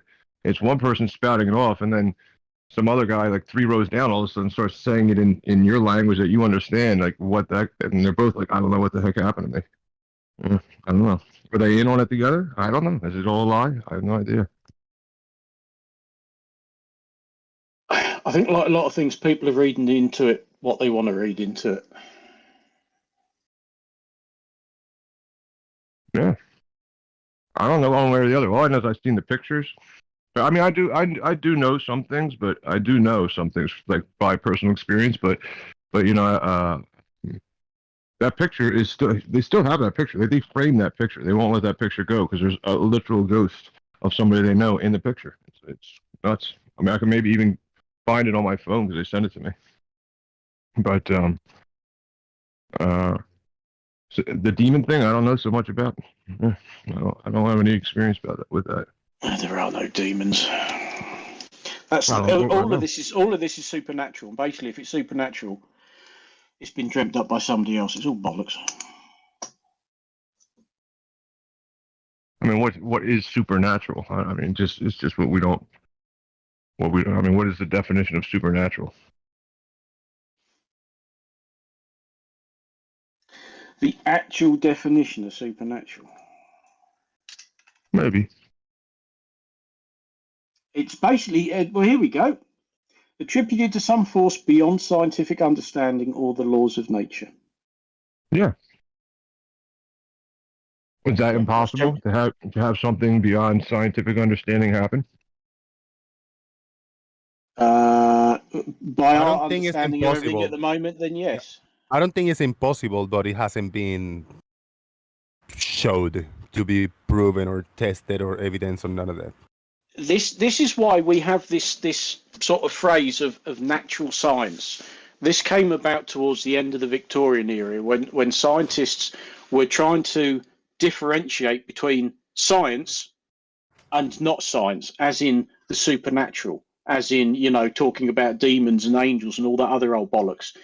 So that's why they came up with natural science. That's what natural science means, as in not supernatural. It's got nothing to do with, it's natural, it's nature, because a lot of people try to say, well, natural science doesn't include anything man-made. Yes, it does. Natural science includes everything except that's supernatural. So man-made stuff is part of natural science because it's not supernatural. That's where it comes from. They were trying to make this clear differentiation between science and made-up bollocks like gods and angels and demons and all the rest of it. Supernatural. That's the only reason they came up with it, was to try and make it clear that they're talking about what we see, what we can test, what we can do, what we can observe, and supernatural stuff, which is as far removed from that as possible. Yeah, I mean, you're just giving a long-winded answer for, you're claiming they categorize natural science as stuff we know and supernatural as stuff we don't know. It not that we don't know, but it's supernatural is stuff that you can't exist. It's been made up. You can't test it's been made it. Up, exactly. You can't experiment with it. You can't do anything with it. It's just, somebody's just made it up. Until you can. If anybody can, still haven't come up. Still hasn't happened. Because I don't know. It's a lot of personal testimonies. It's a lot of things people that say, but there's no evidence, no proof, nothing of the proof of what? Something besides natural and physical world. There's one category which is natural and physical world, which is everything that we witness and experience, and then there's another category, everything else. The everything else. I mean, there's nothing with substance, nothing for me to look, to listen to smell, to touch, to anything. There's none of that. I mean, I don't like to do this, but then people will say willpower. Can you weigh, touch, and measure willpower? Can you measure your thoughts? I mean, you can measure the electric connections, I guess, but can you measure the power of a thought, the power of love? People say these things to point out that is no science. All of that is no science. Yeah, it's not science. Yeah. Yeah. Right, but to say that, well, it's you can't. Are you going to lump that also in with, well, it's not real? Well, that's something that every human being experience, right? And a lot of the animals, most of the animals too. Right, so they experience it well, I don't know about animals, but they experience it subjectively, but they can't demonstrate it. No, but it's something that is everybody experiences. So they claim, love. yeah. I mean, at a point, everybody loves. Well, some people say they never have. They love themselves. They love a pet. They love another, something else. They love an object. They love something. A lot of people say they don't have, but if I got a billion people telling me they know what love is, and one person that tell me they don't love, that's the exception. I don't have to count on that person. Yeah, but right. So it's like if you say all these people, a billion people say they know what love is, and you say, okay, well, show me where you've ever loved somebody. And they Nobody's going to can't show show you you. that. It's a personal experience. It's not. It Right. cannot be science, but it's something that is witnessed by everybody and experienced by everybody. But if you tell me a spirit, a demon, an angel, or a ghost, for to mention a few examples, that's not something that everybody experiences. A very small, minuscule amount of people say they experience that. Tons of people say they like if you don't think there's a billion people that I could ask, if you don't think there's a billion people, if I say to a billion people, have you ever had a prayer answered, like a supernatural thing happened where a prayer of yours was answered? I couldn't find a billion people to say yes. You don't think a billion people said yeah, absolutely? Out of a billion people, maybe you get a few thousand people to say yes. Yeah. No, I mean, you don't think there was a billion people, sample size, say yes, I've had prayers answered. Yeah, if you grab a billion people and ask every single one of them, maybe out of the billion, you're gonna have a few thousand people that is gonna say yes. They got their. Yeah, maybe you're He misunderstanding thinks what he I'm could saying. find a billion people who would say they've had a prayer answered, but then you say, well, how do you know it was answered? Well, I mean, we could act right. Right. So how do you know what you're showing is love? Like there's people who will say I love you so much, and then you don't show it. You don't ever show it. This is what you call love. You don't know what love is, right? You've heard this, before. Perfect. Yeah. If you know or don't know what love is, then you know the term love. The love exists. Whatever you want to categorize love as. Well, I'm just saying, there's a relationship, man. Right? One person's claiming, "No, I love you. No, I love," and they say, "You don't. You've never. This is what you call love. I've been with you for 5 years. You've never done this. You've never done that. You call that love? They don't even know what love is, So right? But you're they're claiming they all talking know about what love is. No, but they know about love. They don't know what love is, but they know about love. They've heard about it, yeah, and they've heard your definition or my definition of it. And they're like, wait, yeah, that's me. I love things. I think, yeah. I want to know what love is. What is love? Nothing. Right. So that's what I'm saying. So you can define it for them, and they can say, I can relate to that, right? But you can't show it. You can't demonstrate it. So is it supernatural? You can demonstrate love. Yes, you can. Is that love? But making somebody dinner, is that love? You can. Yes. That's love. Yeah. I mean, Shit, it's not all. It's not all. That's not it. Like making somebody it. dinner. If you want to put a definition, what is love? Making somebody dinner. That's not the definition, but that is love. Right. So everybody who makes somebody dinner loves somebody. They love that person. Yeah. Why not? I don't know. I mean, I've made people dinner before. I didn't love them. Well, if you fed somebody, it's because you love them. Is it? I mean, I gave the homeless guy like on the street like a You hash don't love brown. them? You don't love them? No, I don't ever met the guy. What kind of Christian you are? You don't love people. Yeah, I don't even know the guy. I gave him a hash brown. I said, here you I go. love you, man. I don't know you. So I mean, if that's what we're defining love is making people food, then I guess that's love. If that's what love is, I don't know. That is love, yeah. And ask me something else. You give me one example. Is giving you a drink, giving you some water to drink, love? Yes. Is giving you a hug, love? Yes. Maybe. You can tell me 1,000 things. You can tell me 1,000,000 things, and you can ask me, is that love? And the answer probably be yes. So what you gonna do? Write a definition on the dictionary, love, and the definition is gonna be giving somebody food, and giving somebody water, and giving somebody a hug, and giving somebody a kiss, and how many you gonna list in that thing?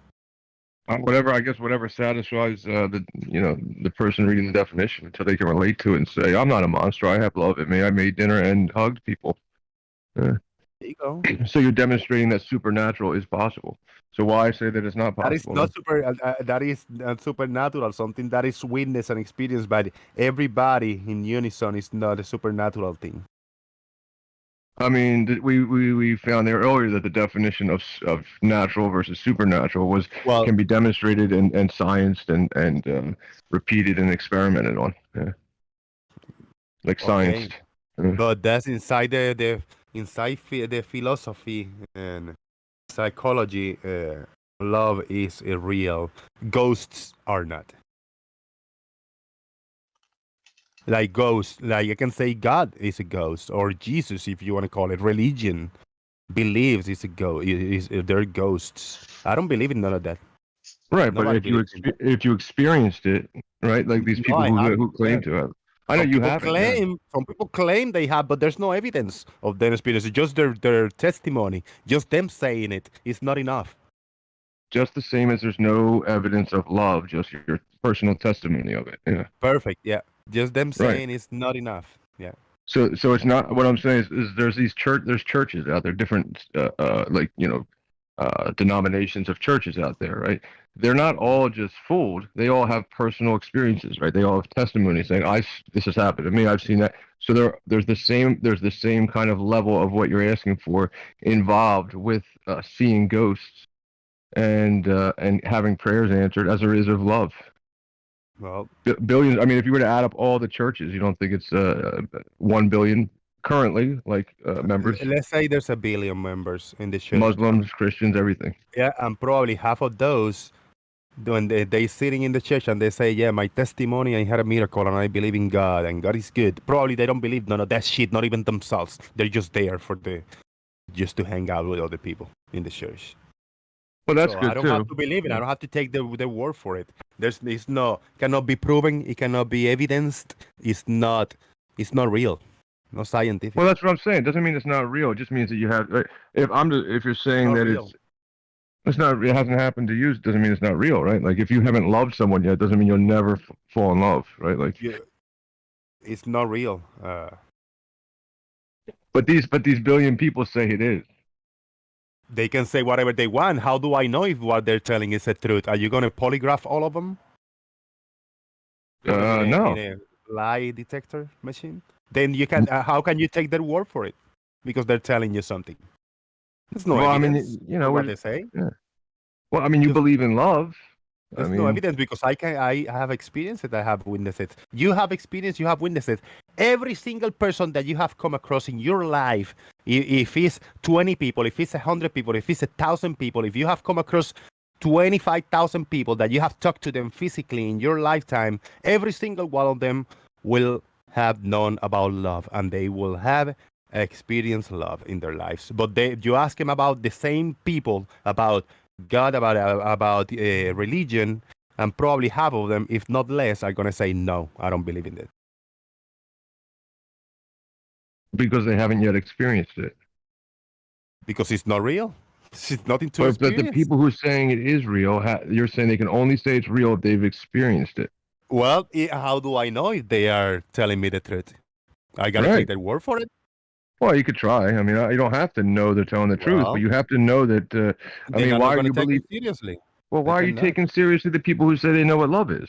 Same people. Because I know what they love. I know what love is. I have experienced love, and everybody in my life has experienced love. That's why I believe them. But not everybody have experienced religion in their lives. Right, so you have to experience it. So yes, I mean, according to your standard, you have to experience it. Every human being can experience it. Yes. Right, they can. Yeah, they can. So, but according to the standard that you're putting out, I'm not arguing with you. I'm just according to your standard, you have to experience it, and then it's real. So you shouldn't say, hey, it's not real. You should just say, hey, I have never experienced that. That's the truth. No, it's just not real. Yeah, it's just not real. Because when not just me personally, one person, if I go to ask him a bunch of people, they haven't experienced it either. I said, then this is not real because it's nothing that I have experienced. Now, if I ask the people, have you seen a sunrise and a sunset? If they say, I'm blind, I say, all right, you cannot experience that. But everybody that have eyes and everybody that have looked up, everybody have seen a sunrise and a sunset. I have seen the sun and the moon. So that's real. Yeah, that's a real everybody, no exceptions, unless you're blind and you cannot see, of course. Yeah, and some would argue that that's a real miracle right there. That you're seeing every single day. They can say whatever they want, but I don't have to take their word for it because I don't know who they are and what they are come from, what their evidence for their saying it's a miracle. I don't see any evidence for it. On either side, whether you think it's a globe spinning in outer space or you think that it's a stationary Earth, right, where water goes to it finds its depth and then the surface finds its level, right, and then the sun and moon move around it. As a creation, either way, it's a miracle. If by you believe everybody's it's a standard. miracle, that's your personal belief. That's the spirituality. That's the supernatural thing that is not agreed upon. So either way, it's a very unlikely thing to happen. What is unlikely to happen?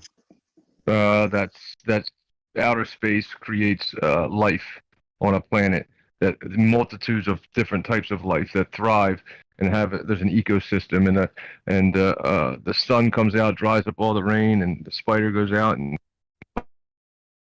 Whatever it is, there's a sky, and all there's of it. planets, and there's the sun, the moon, and there's all kind of stuff, right? That's real. And it's very unlikely, is what I'm saying. It's Very incredibly. unlikely that it's real. It's not real. That when you look up and you see the sun and the moon and the stars, it's not real. What I'm saying is it's a miracle by anybody's standards. It's a miracle what? That those things are up in the sky? All of it. That life, that if you believe that it's evolution or whatever you want to believe, right? That these germs turn into human beings with eyes and a voice. I'm not and saying how they fish. came to be. I'm not talking Right. about how they came to be. I'm talking about what it is in reality. That there's a sun, there's the moon, that there's stars that we can see, and we are humans and we live today. Right. That's real. Yes, that's real. The how they came to be, that's something else. I don't have to add it to the same equation that when you look up, I see the sun, the moon, the stars, and it's real. They're up there. Yes. There's no. Yeah, right. And the fact that they're up there is, the fact that they're up there itself is, some would say, is a miracle, right? Meaning, That's what are the separating odds? the reality What are the versus what odds? you believe, No, on either model, right? Whatever model you want, to have a human being on a planet or on Earth or whatever you want to call it, right? That makes skyscrapers and builds computers. This is unbelievable. No, it's not. Unreal. Show me Why? where else. Why is it show me- unreal? I'll take Show a me bow. where I'll else step it back. happens. Yeah. That's just human development. Several thousand years ago, we could still build dirty, great big pyramids. Why do we build pyramids? Because it's easy to stack blocks on top of each other. And we've just developed over the years, and we've found new materials to use, new methods to make things out of, and here we are. What I'm saying, that we are creatures that have legs that walk us forward, 2 eyes to see in 3 dimensions, right? Or a brain, two eyes that see, the brain to create 3 dimensions, 2 hands, 5 fingers. This is not a thing that should just happen in a sandbox ever, or naturally. We've had 4.5 billion years to work at it. 4.5 billion years of evolution.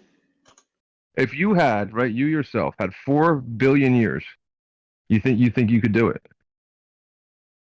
You could create a human being from a sandbox. What, over 4.5 billion years? 4.5 billion years. Why not? Step one. Just tell me step one. You've had 40 years so far. What's step one? Well, I wouldn't know. I'm not a biologist. That's not my expertise. Sorry. All you got is a sandbox. I don't see it as being miraculous, and it doesn't require any divine intervention. We do have a fossil record.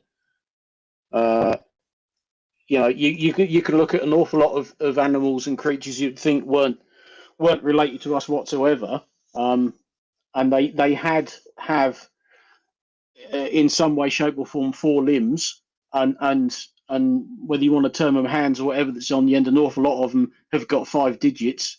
This thing's been going on for millions upon millions of years. Maybe. I mean, maybe not, right? Well, there is no maybe. We have fossil records. You can show the evolution over millions and millions of years. It's not something that's just happened. We haven't just appeared within 4,000 years, 10,000 years, what have you. Human evolution has fossil records going back hundreds of thousands of years. Yeah, there's no proof of that. You have no hundreds of thousands of years to compare it to, right? So you can't. Yes, don't know this. No, we do. You don't know what 100,000 years ago looks like. You weren't there. We don't have to be there. Right. So you do, right? You do. No, you don't. You don't have to have been there. Evidence is left behind. That just has the date on it. Because we only have things dating back like 6,000 years. Some will say 10,000 tops. we have testable evidence that was left at a place in Turkey called Göbekli Tepe. That's somewhere in the region of 12,000 years old. Spell it. Approximately 10,000 BC. That temple was built. If you can't spell it, then it's not real. Spell it. The Tepe Bekli. Göbekli, Goblekitepe. I'm gonna take your word for it. I'm not gonna check. It's in Turkey, but it's very close to the Turkey-Syria border. Now, this place was built, and they're still trying to figure out why, because over the space of about 2,000 years, this temple was built up, and then it was deliberately buried, which is why it's been preserved so very well, because they've discovered it and sort of dug it and found all of these carved stones laid out in patterns and things. And they've found organic evidence in the holes that these stones have been sunk in that dates the earliest development to about 12,000 years ago. Yeah, I'm not going to go all into like how do you date things? How, they don't even say this was always a carbon-based planet, right? So then how do you base up to the carbon dating using carbon dating? I'm not going to go all into all sorts of stuff. The only point was that some would say that that's a miracle on its own, right? Like whatever you're right there, built human beings being able to evolve, seeing a sunrise and a sunset. Some would even say that's a miracle. So once you take it all away and try to science it and explain it, that's not really my argument, but this is some argument that people make. We're trying to assign these things to get rid of the miraculousness of it. What makes it miraculous? A sun in outer space that's 400 times larger than the moon, right? That's then sometimes lines up with the moon and eclipses it, right? That it's made of some sort of self-sustaining energy that just will never go bad and will just recycle itself from nothingness. That's not amazing? No. No. No. A sun, right? How many? I don't know how much bigger than the Earth it is, right? But just engulfing the Earth, right, size, floating in the sky as a physical object that just powers itself like Thanos or something is not amazing. That just has flares of solar flares that can take out planets. That's not amazing. It's called nuclear fusion. So they say. That's your answer for everything, isn't it? So they say. Well, the things that you're putting forward, like nuclear fusion, there's no example of nuclear fusion, right? There's like no example of 100,000 years. There's no examples of these things. Yes, there is. We have prototype fusion reactors now. Prototype was the starting of your word, but no, we don't. We have steam-powered nuclear plants that just that's it. There's no nuclear. The nuclear power plants we're using at the moment are fission. That's not fusion, but there are prototype fusion power plants. They're developing them at the moment. Have been for some years. Yeah, on a computer screen or in reality? They're real. They've built them. No, they have built some. They have had one that's actually working, but it's a case of actually how long they can actually do it for. And the big problem's always been that they use up more energy than they produce by and large, which makes them pretty useless as a power plant. But they're getting there. It's not easy. That's what I'm saying. Is I mean, we all know it's not happened, right? We're claiming the sun is this object that powers itself. It has happened. We are developing nuclear fusion power plants. And it's the same method that the sun works. Yeah, with these reactors, they've actually done fusion reaction. They've actually done it, produced an energy. Yes. But as Farmer's Boy was saying, the problem is they're putting more energy into it than they're getting out. So it has already been done, is what is that what the sun does? The sun puts more energy in than it puts out? No. A quick comment. If I want to call this what's going on right now, a bunch of people in Discord talking to each other, if I want to call this a miracle, because I categorize it and label it as a miracle, does it make it a miracle? Yeah. Because you want to just label something as a miracle. Why does it have to be a miracle? Because you just label it as a miracle? Well, it's a miraculous thing. I mean, what do you think a miracle is? You think miracle is like by God? God did it? What's your That is the definition of a miracle, yes. An extraordinary event manifesting divine intervention in human affairs. That's the whole premise of the word miracle, is that it's divine intervention, as in a god. Well, that's why I'm asking. You're talking about is it, if I say, man, that was a miraculous shot, like they shot the soccer ball into the net. That was just miraculous. I mean, that doesn't count. We're talking about divine intervention. Every time I keep saying it's a miracle. Well, that is the meaning of the word. But then, Yes. then you would have to ask, what's your definition of a miracle? What would you define as a miracle? Right, that's why I was trying to put forth earlier that it's just extremely, extremely unlikely So for this is to that ever occur. is that your definition? Is what I'm asking. No, but you have to admit at the least. Okay, so what is your definition of a miracle? What is What is the definition and your definition, personal? Yeah, personal definition. Well, yeah, if I said, well, it depends on the context. If I'm saying, man, it's a miracle, it really just depends on the context. Okay, so you can just make it up as you go. So no, it just depends on the context.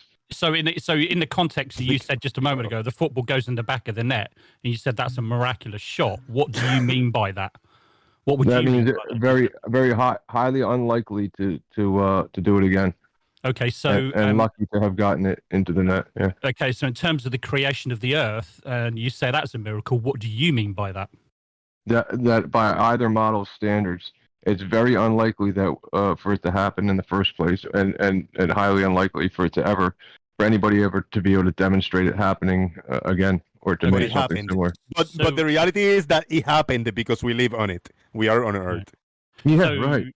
So by your definitions, then saying a miracle has got nothing to do with divine intervention of any kind. Right. So that's why I left behind the whole, let's keep fighting for God, right? And just if you can't admit that on either model, right, to be living on a spinning, wobbling globe, if you believe that, I don't believe this, but if you believe, which would be even more miraculous than a stationary Earth, right? But if you believe that we're on a spinning, wobbling globe that with the sun that is 93 million miles away, powering it, allowing life like cats, dogs, humans, birds, bees, insects, etc., to grow, allow it for billions of years. I mean, show me an example of how to just hand wave and be like, yeah, it's normal. Of course. I mean, we need to accept it. We can't every single day wake up and be like, oh, this is just amazing. This is unbelievable. Right? We have to get used to it at some point. But if you can't step back and recognize that is a miracle, divine intervention, can't happen on its own. A miraculous thing. So you do believe in divine intervention then? Yeah, it can happen on its own. You added that at the end, and then you just flew through it. Well, it's funny because because earlier on you were saying that a miracle to you has got nothing to do with divine intervention. Yet you've just said that it has to be divine intervention that created that. Exactly. So you can't have it both ways. It's either going to be one or the other. No thanks. I'm gonna have both. You kind of contradicted yourself there a little bit, to be honest. Well, no, yeah, you're right. But I'm saying eventually it should lead you to be like, you know what? This is just too unbelievable to imagine we can sign to a planet spinning, orbiting a sun while we're spinning, orbiting a sun. We never hit it. It just those phases of a moon. Why is that so difficult to believe? Is it divine then? Why are you struggling to believe? It must be. Must be. Why must it be? Because that's what he wants to planet, right? You believe in a planet, that you're spinning on a planet there's nothing below it, nothing above it. Like I'm gonna be like, all right, let me see this magic trick, right? And I'm gonna become incredibly huge, right? Where I'm bigger than the sun. So I'm gonna go up to this planet Earth. I'm gonna put my hand above it, below it, on the sides. What's holding this thing in the air? No, right? but the thing is, though, you're talking about a magic trick. There is evidence to suggest that it's a trick, right? Okay, so what we're saying is that we've got enough evidence to us to formulate an opinion that we live in a spinning ball, if you like. It's based on evidence. It's nothing to do with a belief. We believe it blindly. It's not a blind belief. We believe in evidence-based information. That's how we get. It's information. You can't see. You can see the information. You can't see. You can't see the other things that you believe in. Yeah, but regardless. What do you mean? What do you mean? We can't see the things we believe in. Like what? What do you mean? You can't go up and you can't back yourself personally. You can't. Just like Jose was saying about love. You can't experience it. You can't personally go and see the planet as a whole. You can if you got enough money. Yeah. Because you can travel into space, you can travel in the low Earth orbit and see it. And I don't have to see it. I don't have to see everything directly. Like me going to places to know that places are real and to know that things exist. I don't have to do it. Whatever. I mean, whatever. I mean, some people say they do. Yeah. How about this analogy, right? Okay, when an engine is working, we know it's an internal combustion engine, right? Okay, so we know. I'm pretty sure you've got an idea how an internal combustion engine works because I'm sure you probably drive a car or you've been in a car or bus or whatever. We can't see what's actually going inside the engine when you're driving it, can you? Not always. But hold on. But we trust Right. that that's what's happening, right? Well, Unless you're I going to put my say, engine together. Yeah. unless you're going to say that somehow the engine is working by some miraculous intervention. I hear what you're saying. You believe that the parts that you have these parts you put together and it tells you're in a globe. I get what you're saying. No, it's not what I'm saying. I'm literally using that as an analogy. So what you're basically saying is that I shouldn't trust what people are telling me what's going on inside an engine. No, you really shouldn't. I mean, if you're gonna, you shouldn't. Why? I mean, everybody knows don't trust a mechanic, right? Guess. Oh my god. Oh god! Wow. That's good. That's a good one. I like that. I appreciate that one. I take it you don't drive then, no tanks. I fix my own cars. Like last time I was on here, I was fixing my. That's why I kept telling you guys last time I was talking. I can't really talk. I was literally under a hood. Okay, so you fix your own cars then. Tell me how an internal combustion engine works. You pour gas in it. And the piston goes up and down. Really? The You pour gas piston in goes up and down. It goes up and down.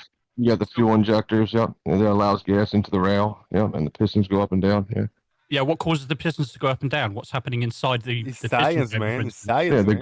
What's going on in there? The gas is combusting with the correct air. Exactly. But you can't see that though, can you?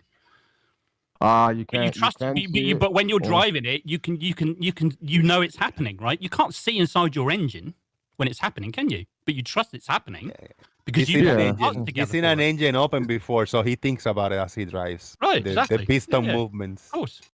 Well, I mean, you're using a comparison, right? I mean, it's not really a good comparison, but I get there's somebody who doesn't open up cars or whatever. Yeah, I get it. Yeah, but that's what I'm sort of saying is that you trust that that's actually happening because of knowledge. You were taught these things at some point or another. Somebody at some point taught you how to fix your car or how to fix your engine of your car.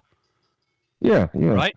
So it's based on information and based on knowledge and based on people that teach you things. Why shouldn't people that teach us things? Why not? Right. I don't have to be inside that engine to know what it's doing, right? No, you don't have to be inside of it. No. Correct. Well, there you go. So why should we need to be actually out in space to actually see the Earth? When we've got we've got lots of other empirical evidence that dictates us, or we can actually see that it's a globe. We don't need to be in space to see it. Because you just said it yourself. We don't need to be inside the engine to know what it's doing. Yeah, I mean that's what you know. I mean, some people will say that. I mean, I don't want to go too far into like the whole globe believers, right? But there's really there's nothing that you can touch or do or manipulate to show a globe. I mean, it's too big or too small. I can't remember. You can't order a part of a globe, right? Like of the globe, Earth, and be like, yeah, that's how this fits in there. You know? I can order spark plugs. And be like, yeah. Big shout out too. I gotta give a shout out. Hold on, because on PayPal I have received $10. Here's a miracle for you. No thanks. I just moved $10 from Norway to Florida, USA. It happened at light speed. And do you know the speed of light? There's a question in between there. Thank you. I have witnessed a miracle. $10 have been moved from Norway to Florida, and it happened at light speed. Now, do you know the speed of light? No thanks. And if you want to share it with us, I'll appreciate it. Yeah, I know it's the same as the speed of magnetism. The speed of light is the same as the speed of magnetism. Mm-hmm. Please expand. That's just what they say. They say the speed of light is the same exact speed, coincidentally, as the speed of magnetism. That's what they say. Who is them? They say. Who is them? They. Who is they who say that? The experts in the field of light and magnetism. Very nice. Nice dodge. Very articulated. Nice dodge. Yeah. Or it's 186,282 miles per second in a vacuum. Yeah, I mean, yeah. Yeah. A magnet or a light? Light. What about Because magnetism? we're talking about the speed. Well, we're talking about the speed of light. Which one's faster, magnet? Which one's faster? 299,792,458 meters per second. Yeah, but which one's faster, magnetism or light? Off the top of my head, I'd say light. You'd be close. So can I build a magnetic tube and a magnetic car that I can hop in and I can travel at the speed of magnetism, which in other words, I can travel at the speed of light by building a Maybe. magnetic tube with a car in it. Maybe that would be. I mean, a magnet doesn't run out of energy, so that would be probably a better thing to use than gasoline and things like that, right? But then we'd have a problem where everybody runs out of jobs. Like if we all just ran our cars on magnetic fields, etc., right? So if I got if I'm sitting on a if I'm sitting on a tricycle, right, and I got a fishing pole with a magnet, I put a big piece of metal in the front of my tricycle, right, and I got a fishing pole with a magnet in the front. Will that just take me anywhere, like without a motor, then without an engine? Yeah. Very nice, thank you. A boat will do the same, yeah. Yeah. I mean, they have magnetic rail. They have this in certain situations already, right, in play. But yeah, if we were like all like stomping our feet and saying we're done with gas and fuels and things like that, and we decided and we all just ran our houses and our cars and everything a different way, yeah, then lots of people will be out of a job. They'd be sitting around with nothing to do, getting bored, maybe starting trouble. The economy would get messed up. So you got to stay on this we have to stay on this grid for now. Yeah. Yeah, the man would be all upset, right? Not just the man. You would have people out in the streets saying we want jobs, like a bunch of lunatics who want to work. Like give us jobs, create jobs for us.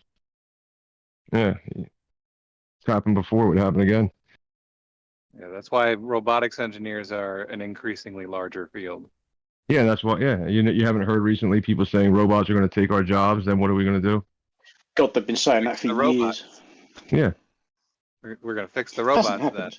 Right, then we'll fix the robots. Right. Yeah, we got to find a job for these human beings to do. Yeah, keep them busy. Yeah, we're good at that. They can sweep the roads clean. There's a robot for that. Yeah. Yeah, I mean, it's just what it is. Robots are busy doing better things. But yeah, it is what it is. I mean, they got better unions. They might. Probably. But yeah, it's just don't what give it them is. control, they'll wipe us out. Yeah.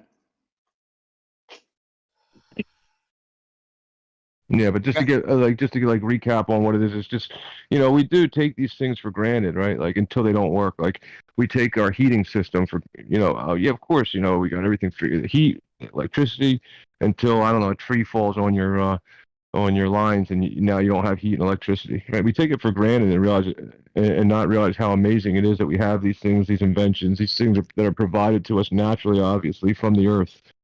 And then until we don't have them, we take them for granted until we don't have it. That's just what it is. I do not take my heating system for granted, but I do know how it works because I designed them. Well, I mean, do you wake up every single day and say, thank you, heating system? I appreciate everything you do for me.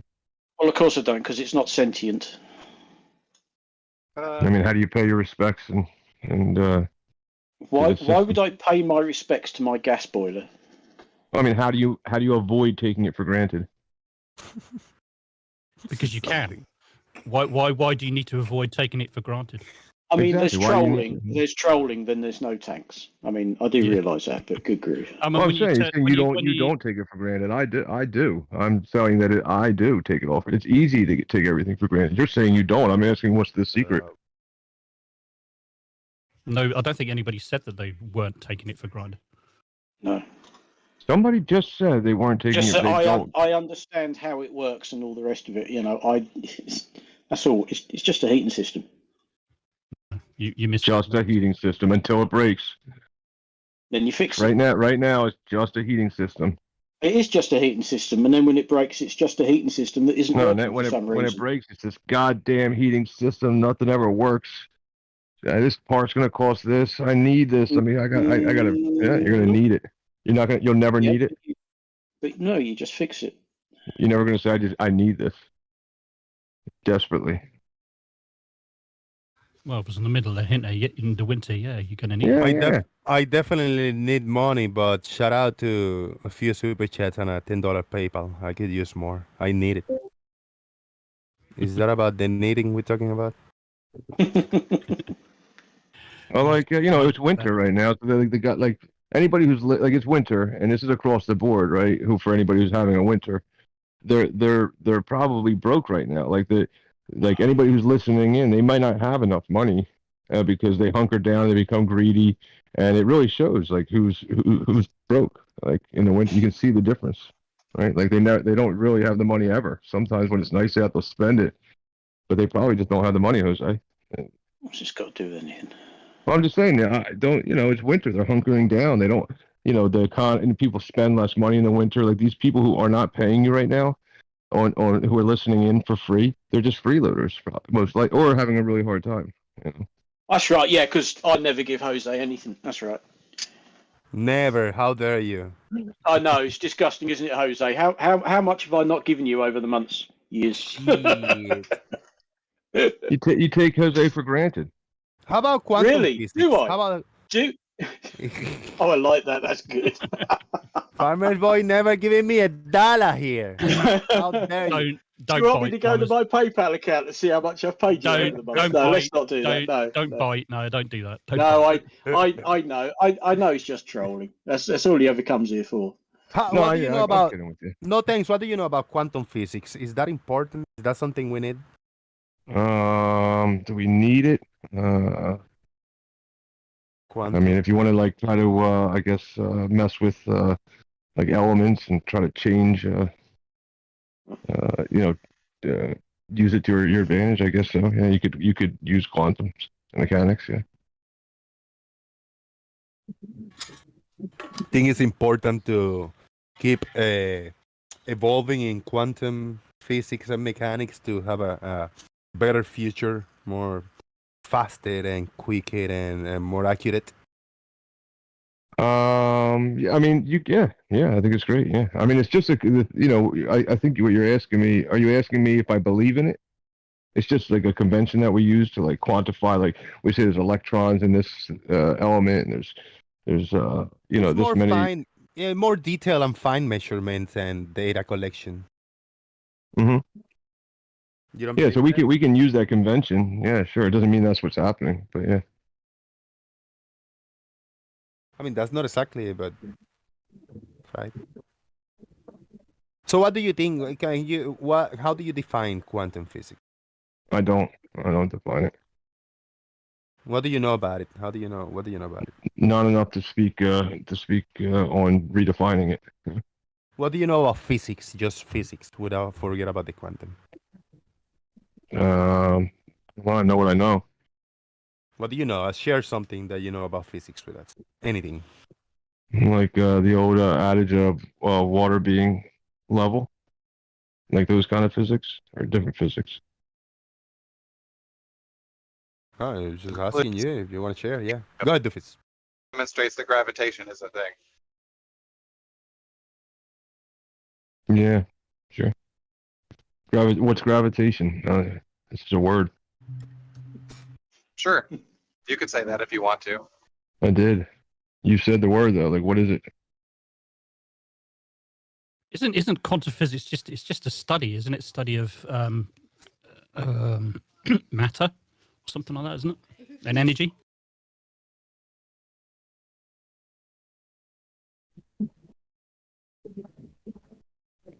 No, I don't know. This is I understand it. Hang on, let's Google it. Yeah, I mean, they imagine that there's small particles and how they interact with each other, and how different elements have different amount of particles and different charges, and how they interact and how they combine, all this other. Oh, you just Googled it as well. Yeah, so have I. Quantum physics is the study of matter and energy on the most fundamental level, aims to uncover the properties and behaviors of very building blocks of nature. There you go. Yeah, I mean, that's what I was saying. I mean, that's what I understand of it, is they take elements in nature and they then try to break it down to something they can understand, that it has this many parts of this and that many parts of that, and see what happens when we do this, and take away parts from this, and how they interact and how they combine and how they link. Yep.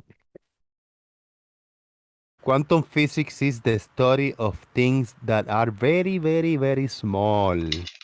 Investigate the behavior of matter and the activities happening inside of the atoms in order to make sense of the smallest things in nature. Oh yeah, got that question. How do you explain quantum physics to a child? Yeah, yeah, I'm looking at that right now as well. Gotcha. Yeah, I don't. You got to know your limits, and I'm afraid anything with quantum in it, that just means add more zeros, doesn't it? Yeah, something like that. Yeah, let's just steer clear of that. Yeah. Well, it's the stories of the thing. They're very, very, very tiny, the smallest things, The microscopic world, pretty much, is the way I see it. Explaining to myself like a child, You mean like the amount of time between the light going green and the taxi behind you hitting its hooter in New York? I guess that's really really small amount of time. That Hooter means something different here.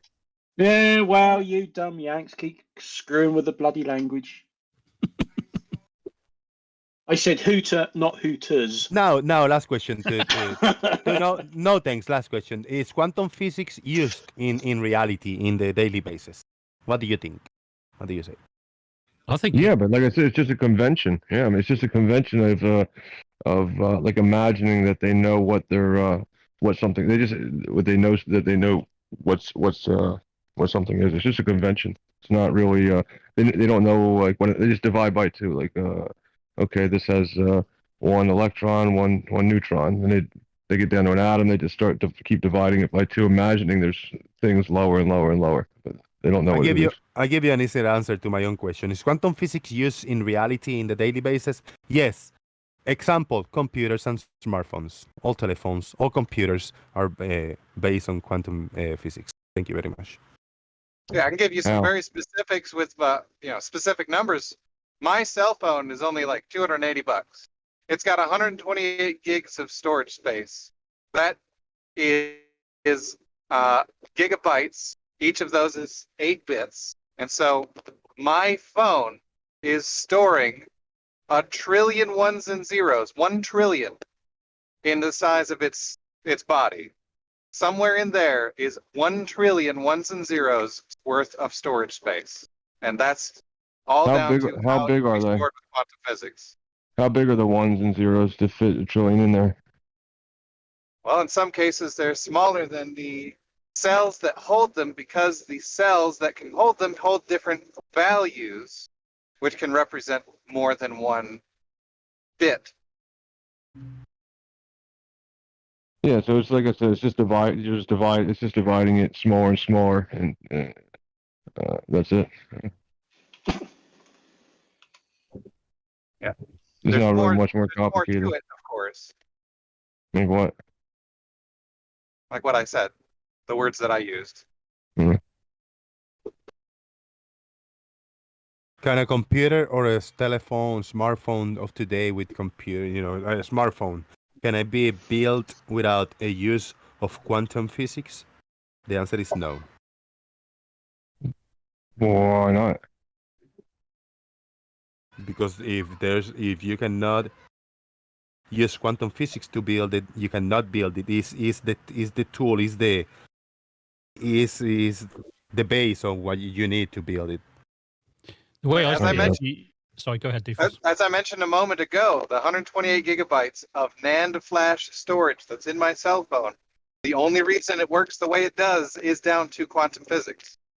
Which is what? Well, there are trillions of things in your phone, trillions of information. How are you going to divide that? How are you going to add trillions of items in your phone without using quantum? I don't know. That's what I'm asking. Well, you can't. Well, you can't. You need quantum physics to build a phone and put the trillions of parts on it. Well, that's what I'm saying. You literally think there's trillions of things inside There of it. is. There is. Well, how much is 1 gigabyte? How much is 1 Whatever gigabyte? you want to. How about I call 1 trillion? 1,000 megabytes. No, it's 1,000 megabytes. Or you can keep, separated. Back in the day, there was no gigabyte. There was megabytes. So when you had 1 megabyte, you had what? What is it? 1,000 bytes or 100 bytes? 1,000 bytes. Kilobyte. Yeah. So Byte, etc. kilobyte, megabyte. Yeah. Yeah, but what if 1 megabyte in reality is actually just just a different number? It's just a number you're using. You can actually store manually if you want. Store your own data on your own device and then iterate. You can actually go through the whole storage space, find out how much stuff you can store on it. Turns out 1 trillion ones and zeros and some change are what's fitting onto my cell phone. It goes into my pocket. It only cost me $280 to buy it. Listen, get a real phone, dude. Like walking around with an Android bragging about it on Discord is sad. Get an iPhone or something. iPhone sucks. Since I've got 1 trillion ones and zeros, I think I'm good. I got like 2 or 3 trillion. So. iPhone is the devil. iPhones suck. I mean, you do know they sold the first Apple computer for $666.66. Apple equipment is the devil. They sold it for $666.66. Yeah, it's the devil indeed, and if you use an iPhone, you are evil, and you're from the devil too. Yeah, he didn't even use $665.95, the retail price of the beast. Well, is it after tax or before tax? Oh man, I love it. Do you like? I know you like arguing, arguing and discussing, having the discussion, no things. But do you do it just to be a contrarian, or do you really believe the points that you're making that are going against like everything based in reality? No, I mean in quantum, it's just a convention. Everything's just a convention. I mean, but it's just what we know now. The question is, do you believe some of the things that you're speaking? The question is, do you believe some of the things you're speaking, or do you just do it to be a contrarian? No, I believe most of the things I say. Yeah. Okay, most. Okay, that's fair. The way I see it, if you're going to deny science or physics or quantum physics, then you shouldn't have an iPhone. You shouldn't be. No, it's not. You shouldn't be. Well, what am I denying? That's what I asked you guys several times. What am I denying? Well, it's because 1 trillion. Well, 1 trillion ones and zeros. Yeah, well, 1 trillion ones and zeros. I could just call it something else. So there's literally a trillion of them. You can call it whatever you want. A trillion until we can split that in half again, and then we'll have more, right? Once you split it in half again. You said that physics. So you're saying that physics and quantum physics is just what did you call it? It's just a convention. So what is it that developed the technology you're speaking on right now? Nature. Nature developed it. So nature grew your iPhone, did it?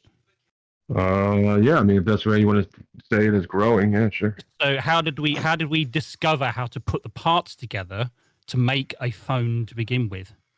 We took it from nature. Okay, so you are denying it. That's exactly what you're doing. You're denying science and physics right there. I've just proved it.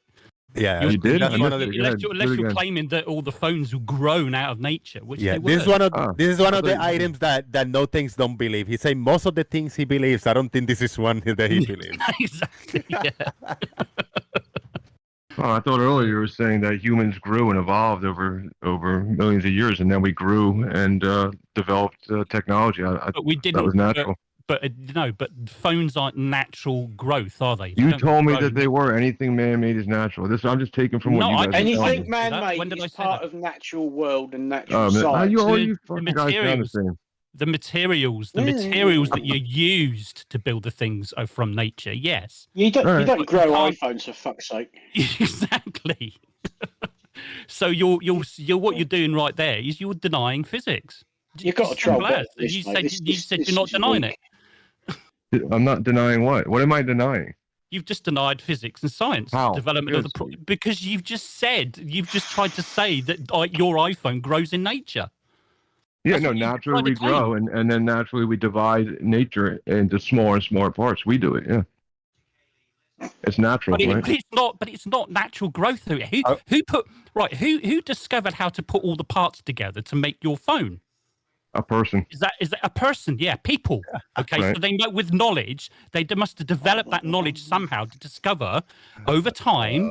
Eventually, from one product to another product to another product, it grew, didn't it? By human hands, by nature. Are you saying it grew? Are you saying No. that the iPhone just grew? No, I didn't say that. No, that's I know, not what neither I was did trying I. to That's say. what I said. You're just But saying you- what but I you- said.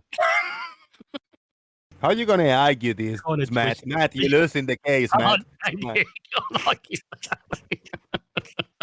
Matt, just you're saying what arguing I with a said. troll, not even a very good one. I know. Let it go. Yeah, let it go, Matt. Let it go. He's just trolling you. Yeah, moving on. I love it. Let's Yeah, move on. but I don't know what what you guys are saying about quantum. That is, I don't know, like what is nobody's even saying what it is that makes it possible. Just that 1 trillion is just a number that we made up. Numbers are not real. Numbers, Right, we can make it Numbers up. are not real. What? No. Nice quote. Numbers are I'm just a sorry, convention, but man. the number 2 is very real. So All when right, you, I have one car, right? I have one car. Is that Guys, just one? And So, hey guys, let No Thanks talk to and Pain as a Shield. If you want to talk to him for a few minutes, just let Pain as a Shield. So, Matt and Farmers, let's stay out and talk to him. Pain as a Shield, numbers are not real. Numbers are not real. I love it. Mm-hmm. Why are numbers real? Why are numbers real? You said numbers are not real.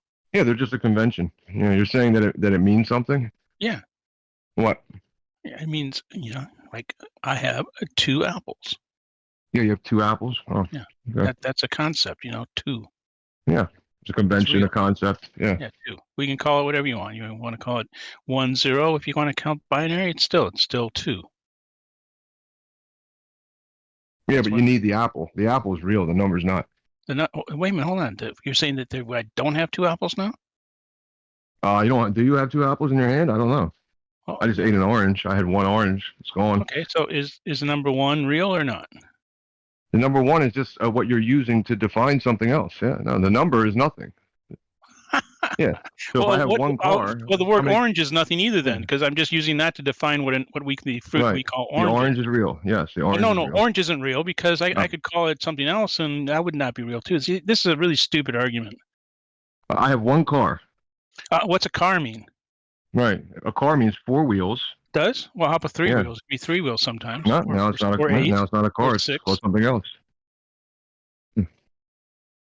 Yeah, so there's parts that make up a whole. This is the point, right? And then when you're just in quantum physics, right? Dividing these parts into smaller things, trying to figure out how they work. It's not meaning you have 1 trillion ones and zeros. It's just what you're calling it.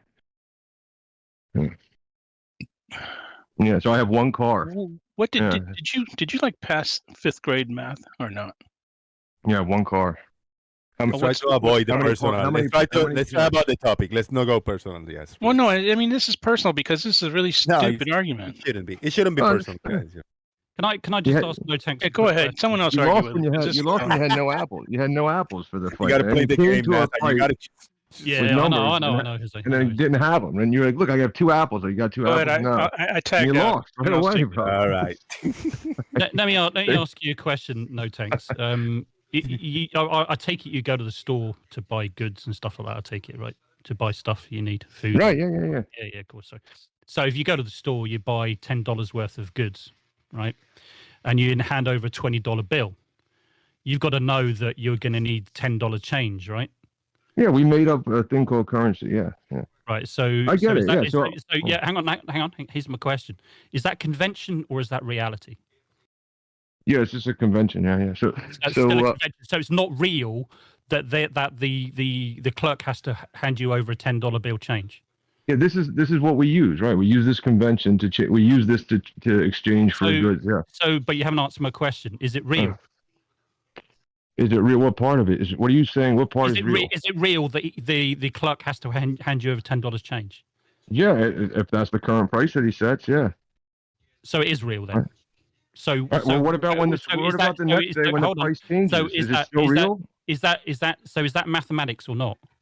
Yeah, it's math, right? So, what about tomorrow? So it is. So you just admitted it is. So numbers are real. So if math's real, then the numbers are real, right? You just admitted it. You just said sure, you win, man. You win. You got it. You win. Whatever, bro. $20, right? I go to the store today and get whatever I want from the clerk. She gives me change. Tomorrow, I go to the store. Everything costs more, and I don't have enough money. What makes the numbers real? Like, what was your point? That we make up numbers and assign them, and they don't mean anything. My point is that I've just got you to admit that numbers are real. You just said it yourself. You said it was real. Numbers are what... Yes. I said, is mathematics real? And you said yes. Yeah. What if I say? What if you need basic maths to understand that you need that change, right? No thanks. Right. Today I need that change. Tomorrow, when it costs more than $20, then what? Matt and no thanks. No, numbers are real. Yesterday it was less than 20. Numbers are real. I want to ask a question. I want a clarification for both of you. Is math a language? So can I describe math? What is math? What is numbers? It's a language, I guess, and we all can learn that language, and some people can learn a lot more of that language, more elaborated, more detailed, and shit like that. I guess. I mean, it can be a language. I think. I mean, it is. Math is a language, but numbers is it something like a language? So what is it used for? For communication, for conveying messages and receiving, for exchanging information. That's what numbers are for exchanging information. Yeah, that's a good point, Jose. But again, my point, I guess, not point, but my question to Doofus was, what is quantum mechanics that you're saying we need to make the phone? It's just a language that you're using for what already is. Why do we need this language?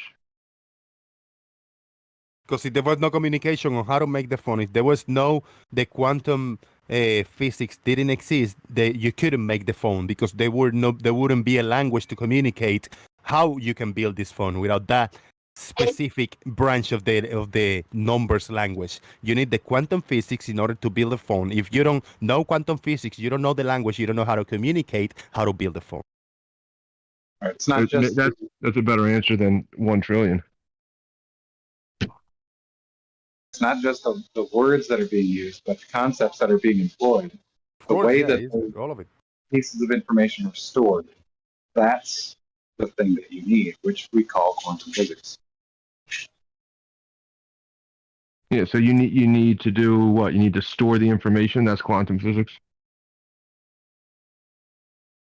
No, the act of storing the information is not quantum physics, but what's actually the study of it is quantum physics. Physics is a study. It's not a thing that a definitive thing that you can hold in your hand. It's not a process.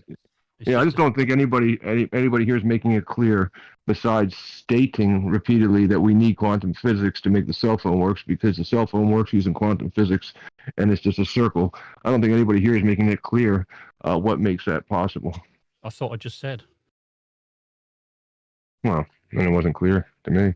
Well, I just said, isn't it? Did I not just say that any branch of physics is a study of the natural world? Yeah, right. Right. So what's not clear about that? That's clear in just general, like in general. So what do we start? What is it that Doofus studies to make the cell phone work? Quantum physics. He's using the word again to define the word. Yeah. Well, yeah, we need words to communicate. It's called talking. That's why we have words. It is. Yeah. Yeah, you never heard don't use the word to define the word. Define quantum physics. Well, it's the physics that we need to quantumize it. Like, okay. Okay. You're getting more trolly by the minute. Yeah, yeah. Did anybody else hear a clear answer? I mean, I've just made it perfectly clear. I couldn't make it any Hey, clearer. shout out to Hold On. Let Hold On jump in there. Maybe he want to ask a question or a comment over there. What's up? No, I'm just lost for words for a moment. Give us I'm your just- thought on what you have heard so far, man. No, I'm thinking no thanks. Just he's just trolling around. so you guys all know the secret to quantum mechanics, and I'm the only one. I'm the only one on the outs right here, and you're all just keeping it a secret to yourself. Nobody Hold on, claimed Matt. that. Hold on, Nobody Matt. claimed- Let me ask a question then. Yeah, hold on. What is the importance of quantum physics and quantum whatever? Why do you think this is so important? Who's that question going You're to? asking me Anybody? because I'm not the one who put forth the that it's incredibly important. Okay, so then we're not going to talk about quantum whatever. Thank you. Particular, huh? Particular. Listen, I thought Dubas came in here with like some kind of like knowledge, but then he just kept on going in like a circular argument for quantums, and then said gravitation, and then that was it. I mean, he just didn't say much of anything. I don't care about quantum whatever. I really don't. I can't remember what he said. He said, Right, I had something else to do. It seems at 5 o'clock, everybody's got something they need from me, but that's fine. But What, 5 o'clock? What do you mean 5 o'clock? for me. Okay. No, I'm talking about at work. Everybody needs something from me, and that's why I couldn't respond. You know, nobody made the argument that the phone works because quantum physics, and quantum physics works because the phone. We didn't make that circle. You did. Thank you for clarifying. And then the gravity comment that you made, that was in regards to what? That was your first comment. Hydrostatic equilibrium was what that was in response to. Hydrostatic equilibrium demonstrates that gravitation is acting on the matter here on Earth. And then gravity meaning? Gravity is mass falling towards other mass, or mass is accelerating towards other mass. Okay. I want to give a big shout out to Marcus Dresden. He hooked me up with $10 on PayPal. Now I can buy me something to eat. Dude, the pizza thing that you put in there killed me, man. He just twisted my stomach and gave me such a hunger. Doof, it's your fault. Thank you, Marcus, for the tenner. I appreciate it. Very good. Yeah, Thank but you very much. that was cool, Marcus. See, it's probably summertime where he is. He might be like somewhere where it's like, you know, nice and sunny out. But yeah, I just wanted to just just say, some people would say, like I said, that these things in themselves are a miracle, right? Like that, you know, and you don't have to say that means that it was divine intervention, right? That came, but it's just miraculous, just unbelievably, just articulate, whatever the case may be, unlikely to happen, right? And these things occur every single day. Clouds floating in the sky. I mean, you can say that's, you know, we understand it now, so it's not great, but children, they think it's a miracle. Clouds in the sky, the sun coming up, rain being warm and playing in the rain when it's warm. Do you say kids think it's a miracle? Do you say? Yeah, right. So like more are this child in school and getting an education in a normal public or private school? Yeah. The child that you say, so they should know. Then, do you got an experience with a child that it tells you that he believed that the clouds and all this stuff is miracle? I haven't. Yeah. I never heard of that. You have any kids, like they say, Mommy, Daddy, why are the clouds pink and orange? And do you know how to, if they ask you a question, do you know how to answer it? Do you know the science behind it? I tell them, I say, it's a miracle, child. Oh, there you go. Thank you very much. Rest my case. Yeah. You mentioned summertime. Where? Well, whoever's donating for Jose's lunch. That does not answer my question. It's cold and crappy here. I'd donate, but my Google account's screwed up. I can't super chat. See what I said? So who's having summertime now? It would be, I guess, whoever's in the Tropic of Capricorn. Why do you guess that? Why would I Where's get? that Oh, located? that's what they report. So you believe what others say? I believe that they call that invisible line the Tropics of Capricorn, and Yeah. So those who are somebody closest to that. said that this is true, and you believe it. Well, yeah, a lot of people confirm that it's summertime there. Yeah. And you have no doubt about it. You don't ask any question. You just say, okay, I believe you. Yeah. Why? Well, if you're that kind of a person, then I can tell you the Earth is a globe. Yeah. I mean, if I'm It's not not gullible, I flat. can believe anything. Is that what you're saying? The Earth is not flat. It is a globe. Do you believe me? It's not flat, no. So it's not a globe. Say It's again. not flat, so it's not a globe? Yeah. How's that work? So I mean, like, so like if I was at We do know that there are hills and slopes and stuff like that, but well, yeah. the But big like idea, if you're talking about the big thing, it is a globe. Do you agree or do you not agree? Well, I don't believe the Earth is flat, so it can't be a globe. Yeah. Say again, please. So like if I'm say I'm again. at the water, if I'm in the water, right? If I'm somewhere in the ocean, right? No, Like no. I'm not talking about if and that. I'm talking about what do you believe? I believe that if I were in the ocean, right, and Okay. I was near the equator, right? I was in the ocean. There's Okay. only one ocean. There's only one ocean, right? So if I was So- in the one ocean, This is all theoretical, yes? right, near the equator, right? Yeah, okay. So it's a specific placement. Yeah, and then I was in the same ocean, right? But I was in the United States, right? And where is the United States compared to? Right off of right off of California or New York or whatever, right? And I was in the same On ocean. the equator. Right. So if I went from one place to the other place, right? Yeah. Okay. Yeah. If I was on the globe, would I like? Is the equator higher? Is the water higher on the equator than it is? You do not get to ask a question at this time. You need to tell what you are experiencing. Okay. Yeah. It's So, not like, if I'm- if this and if that. So if I'm on It's the all equator, about, it I'm on is the all about equator. what you are experiencing. So I tell didn't me know you. what I didn't you know. are Like right now, I'm experiencing you set rules for my mind and my words, right? But I'm not Okay. like into like that kind of experience, right? Where you dictate what I think, believe, and say. What are you into? Can I ask you about your location? No. Okay. Roughly, are you in United States? Or are No. you in Australia? Are you in UK? Are you in Canada? I'm born and raised right here in Australia, and I've Australia? never Okay, left. okay.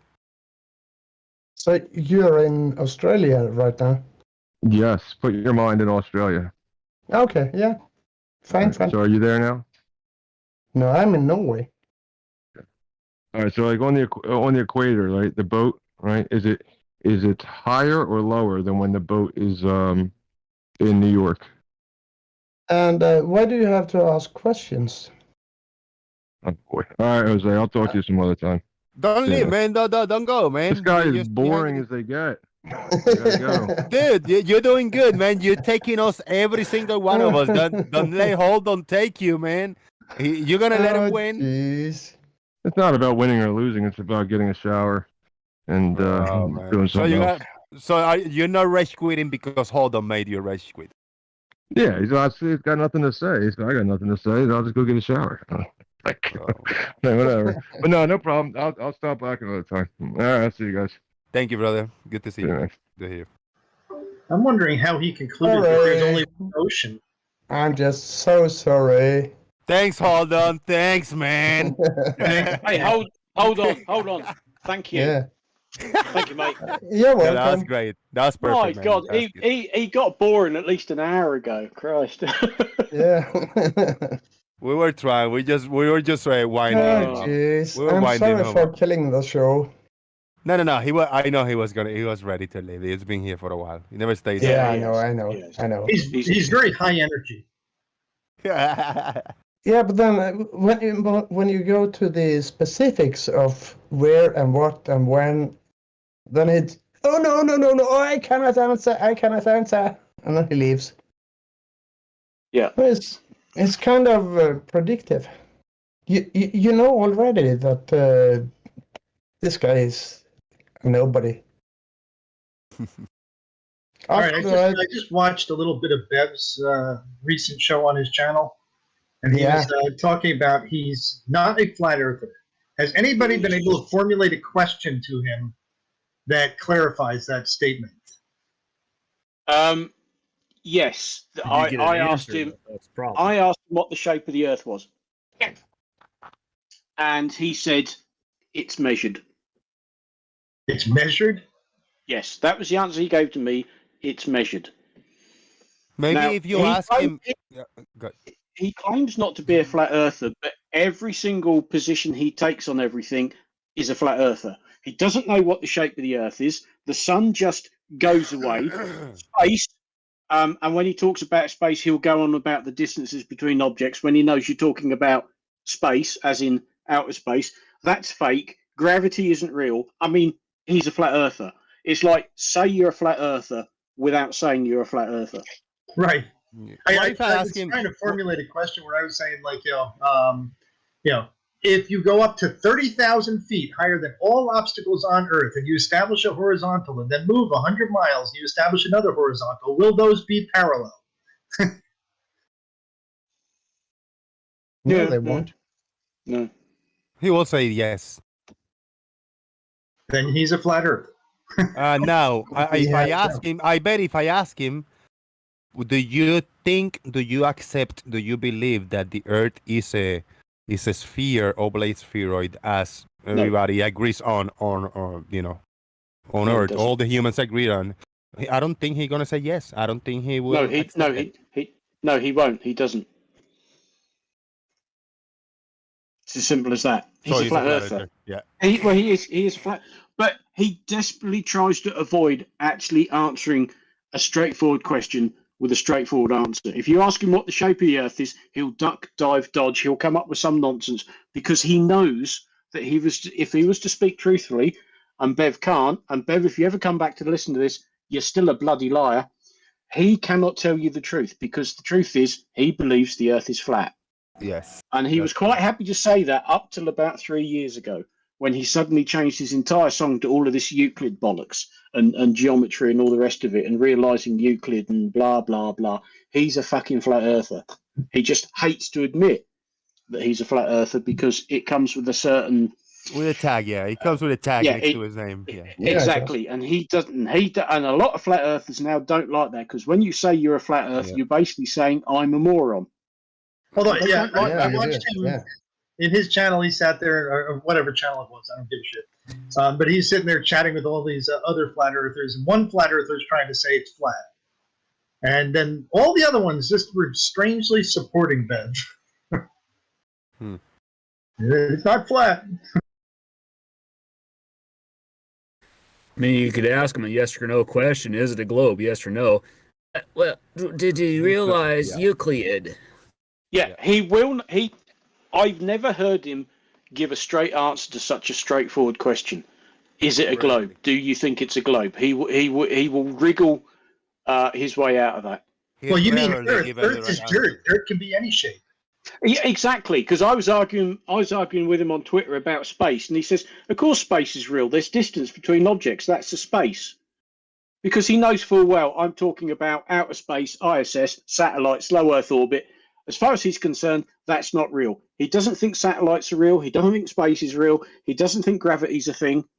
He's a flat earther. But he just doesn't like the label flat earther because of the stigmatism that comes with it. Yep. He hasn't even got the balls to sort of say, yes, I am a flat earther. He can't do that. He can't bring himself to do it.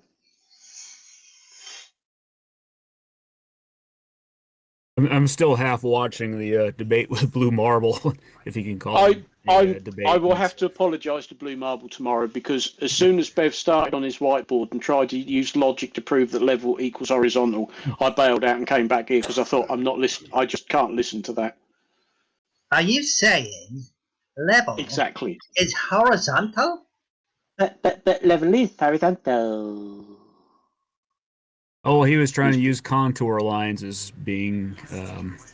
I was watching that, but because I've got my wireless headphones on, I can only listen to what's in Discord. So I was trying to work out what point he was trying to make, showing contour lines on a map, and it's like, well, they're just showing, you know, levels of elevation above sea level. That's all it is. Stupid from end to end. If contour lines are close together, and this is something that I tried to teach people back in. When I left Army Cadets, I did 1 year of Duke of Edinburgh, and these were supposed to be people who could read a map, and they were amazed that they were following their map and came to a valley, and they said, well, it's not on the map. I said, look at the contour lines on the map. Are they very close together? Yes. Then it's steep. Are the numbers increasing or decreasing? Well, they're decreasing. It's a valley. It's a fucking steep valley as well. Oh, I didn't know that. I thought, hang on a minute, you've been doing this for years. You're supposed to be able to read a map. There was a guy that. There was a guy. God, he used to debate MC Toon once or twice, and I think FTE. Victor Crute, is that his name? He's from the UK. Rings a bell. That rings a bell. Yeah, he was. God dang it, SAS, Special Forces, PSYOP, you name it. Oh yeah, that's the one. Yeah, I remember him. Yeah. He was talking about maps, and I, as an expert, I got MC Toon to ask him. I was like, ask him how do you calculate the difference between magnetic and grid declination. He didn't know what that was. Of course he didn't. Wait, shouldn't you know that? Yes. Well, if he went through map reading in the Army, yeah, you should. It's like asking a navigator what the GP is. Oh, I don't know. It's like because I'd finished with Army Cadets, and then a mate of mine that I'd gone to school. They said, "Well, why don't you come and do the Duke of Edinburgh? We're going to be going on our gold expedition soon." I said, "Yeah, all right." And I sat in on a couple of their map reading classes, and I thought, "Well, I can teach you this better than this guy can." And then I struggled with their compass, and it only had 360 degrees because in Army Cadets we used the Army compasses that were in mils, and was it something like 7,600 or something? I can't remember the bloody figure now, but of course it was more accurate. And I was like, degrees? That's a bit basic, isn't it? And they go, what do you mean degrees? I said, well, actually, I've still got an old Army type compass. Look, what's a mil? Oh, yeah, here we go. Hey, I'm gonna. Yeah, so go on then. I'm just gonna distract you for a second. I hope you enjoy this. Wait, what? I'm sharing my screen. Can't see it.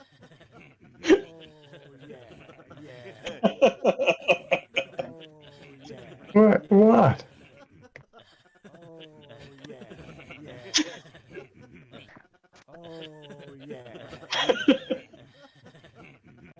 Yeah. Damn, that's so annoying.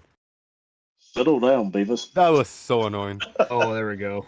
I need TP for my bunghole. Sorry, I had to do that, guys. Sorry. No worries, mate. I do enjoy that. Oh dear. What did I miss? Uh-oh. Bev and What the did you Buttheads. miss, man? Where you at?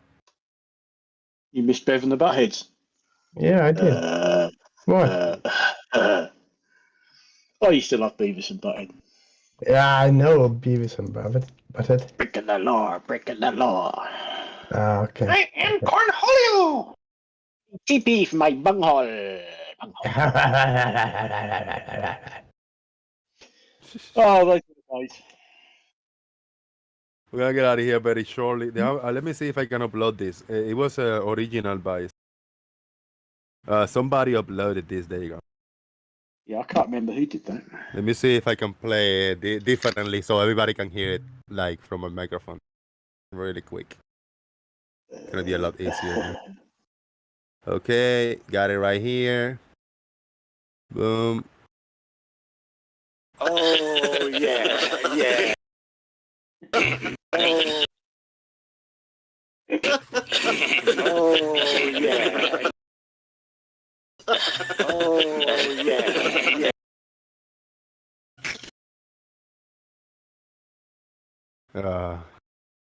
Bunch of retard. Oh shit! Sorry, that was too loud. You said that out loud. Yeah, I said that out Yeah, loud. you Sorry, did. I was thinking it. Rough. Don't think too loud. Don't think too loud. My brain is leaking now. Yeah, it is. It's the hunger. I wanna eat pizza now. Oh man. Alright, let's wrap it up. I'm gonna go to the little food bank tomorrow. I'm gonna watch UFC then. Try to be here on Sunday and on Monday. Fingers crossed I got a little job lined up for the week. So cool. let's see what I can do to come in and pop in and say hi. Looking forward for that. I need it big time. I'm behind. The electric bill is for the first, which it's just now. I know I got like a 10-day window, I guess. I'm gonna try to call or adjustment to push it a little bit because I'll be able to pay it at the end of the week when I get paid for whatever job I'm doing. Yeah, good times, man. $20 on PayPal. That's good. I can buy me something good to eat, good food for a few days. And tomorrow in the food bag, I'll grab, I'll get some good produce and fruits and breads and stuff like that. And so it's good always. Thank you very much, everybody, for watching. I'm not sure if I even gonna entertain listening to the blue stream. It's just annoying, like for real, man. Beb's voice is just, I cannot stand it anymore. If he was honest, if he was a little honest, and he could answer questions that are asked with him, and if he could be more direct, but the bullshit that he goes around and around with his annoying voice, I just cannot. I'd rather listen to fingernails on a blackboard. Yeah, man. Yeah, me too. Bev's Me voice, too. to be honest, it is. And why is it that most Lovely flirts, horizontal. most flirts have extremely annoying voices? Have you noticed that? Yes. I think I did listen to Nathan Thompson. I think I did okay on doing the stream today, so at least there's an alternative for people that they get annoyed with the debate or whatever. And shout out to everybody that's over there, listening and shit. Well, I'll no doubt talk about it tomorrow with Blue on Terry's stream. So yeah. But he started this bollocks, and I just thought, nah. I tell you what, I'm not in the mood for this shite. I thought I was, but I wasn't. Ooh, Bev's voice is like feedback on a microphone. It's annoying, man. Yeah. Except it's not as in tune as that. Yeah, exactly. All right, final thoughts. Extra J, final thoughts. Starving. All right. Well, when I get my Google account fixed, I got some super chats saved up. But for now, let's see. Let me do got an impression here. I'm probably going to screw this up, but an important question though, either way. So here we go. So like on superphones and quantum physics, why not have a trillion when you could like have a billion? What's it? That's very nice. Bibos or Butthead? Butthead. That's there you go. Thank you very much. I appreciate it. All right. What you say? Oh, Essie Montreal. Essie, come here. You want to give some final thoughts? Yeah. Okay, go ahead. Yeah, guys. I'm here hanging out with Jose. Have a good day, everybody. Welcome to La La Land. Thanks, Essie. Appreciate it. Get out of here. Farmer's boy. Farmer's final thoughts. I almost bought that one. Just a word of advice from Bev. The level is horizontal. There you go. Thank you very much, farmers. Marcus' resident final thoughts is no thanks is a brain dead fucktard. Shout out to Marcus Resident.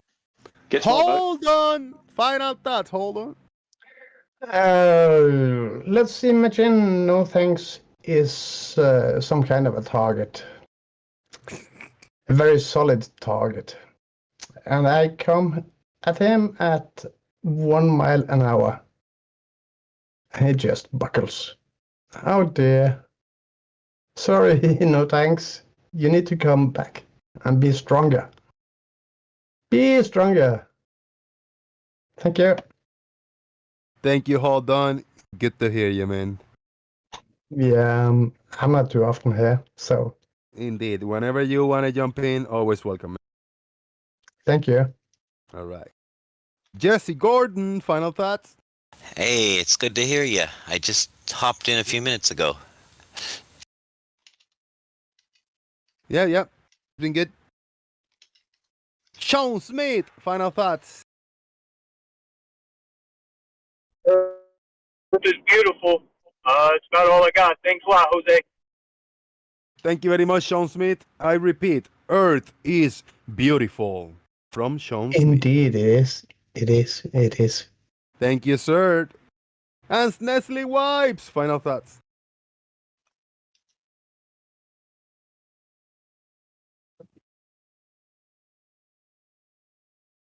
The only voice I can do, like on command, is SE Montreal. Sorry, cannot do That's too bad. That's too bad. You do it well. Shut up, Jose. Shut up. Okay. Okay. Have you guys heard about the Hasselblad camera? Oh, yeah. That's about right, yeah. Good night, everybody. Please. Jose JG out. Thank you, Jose. Boom. Thank you, Thank Jose. you. Paradox. You're La, la, living in here. La La Land. Oh. R. Just do a show where everybody imitates SE. Christ.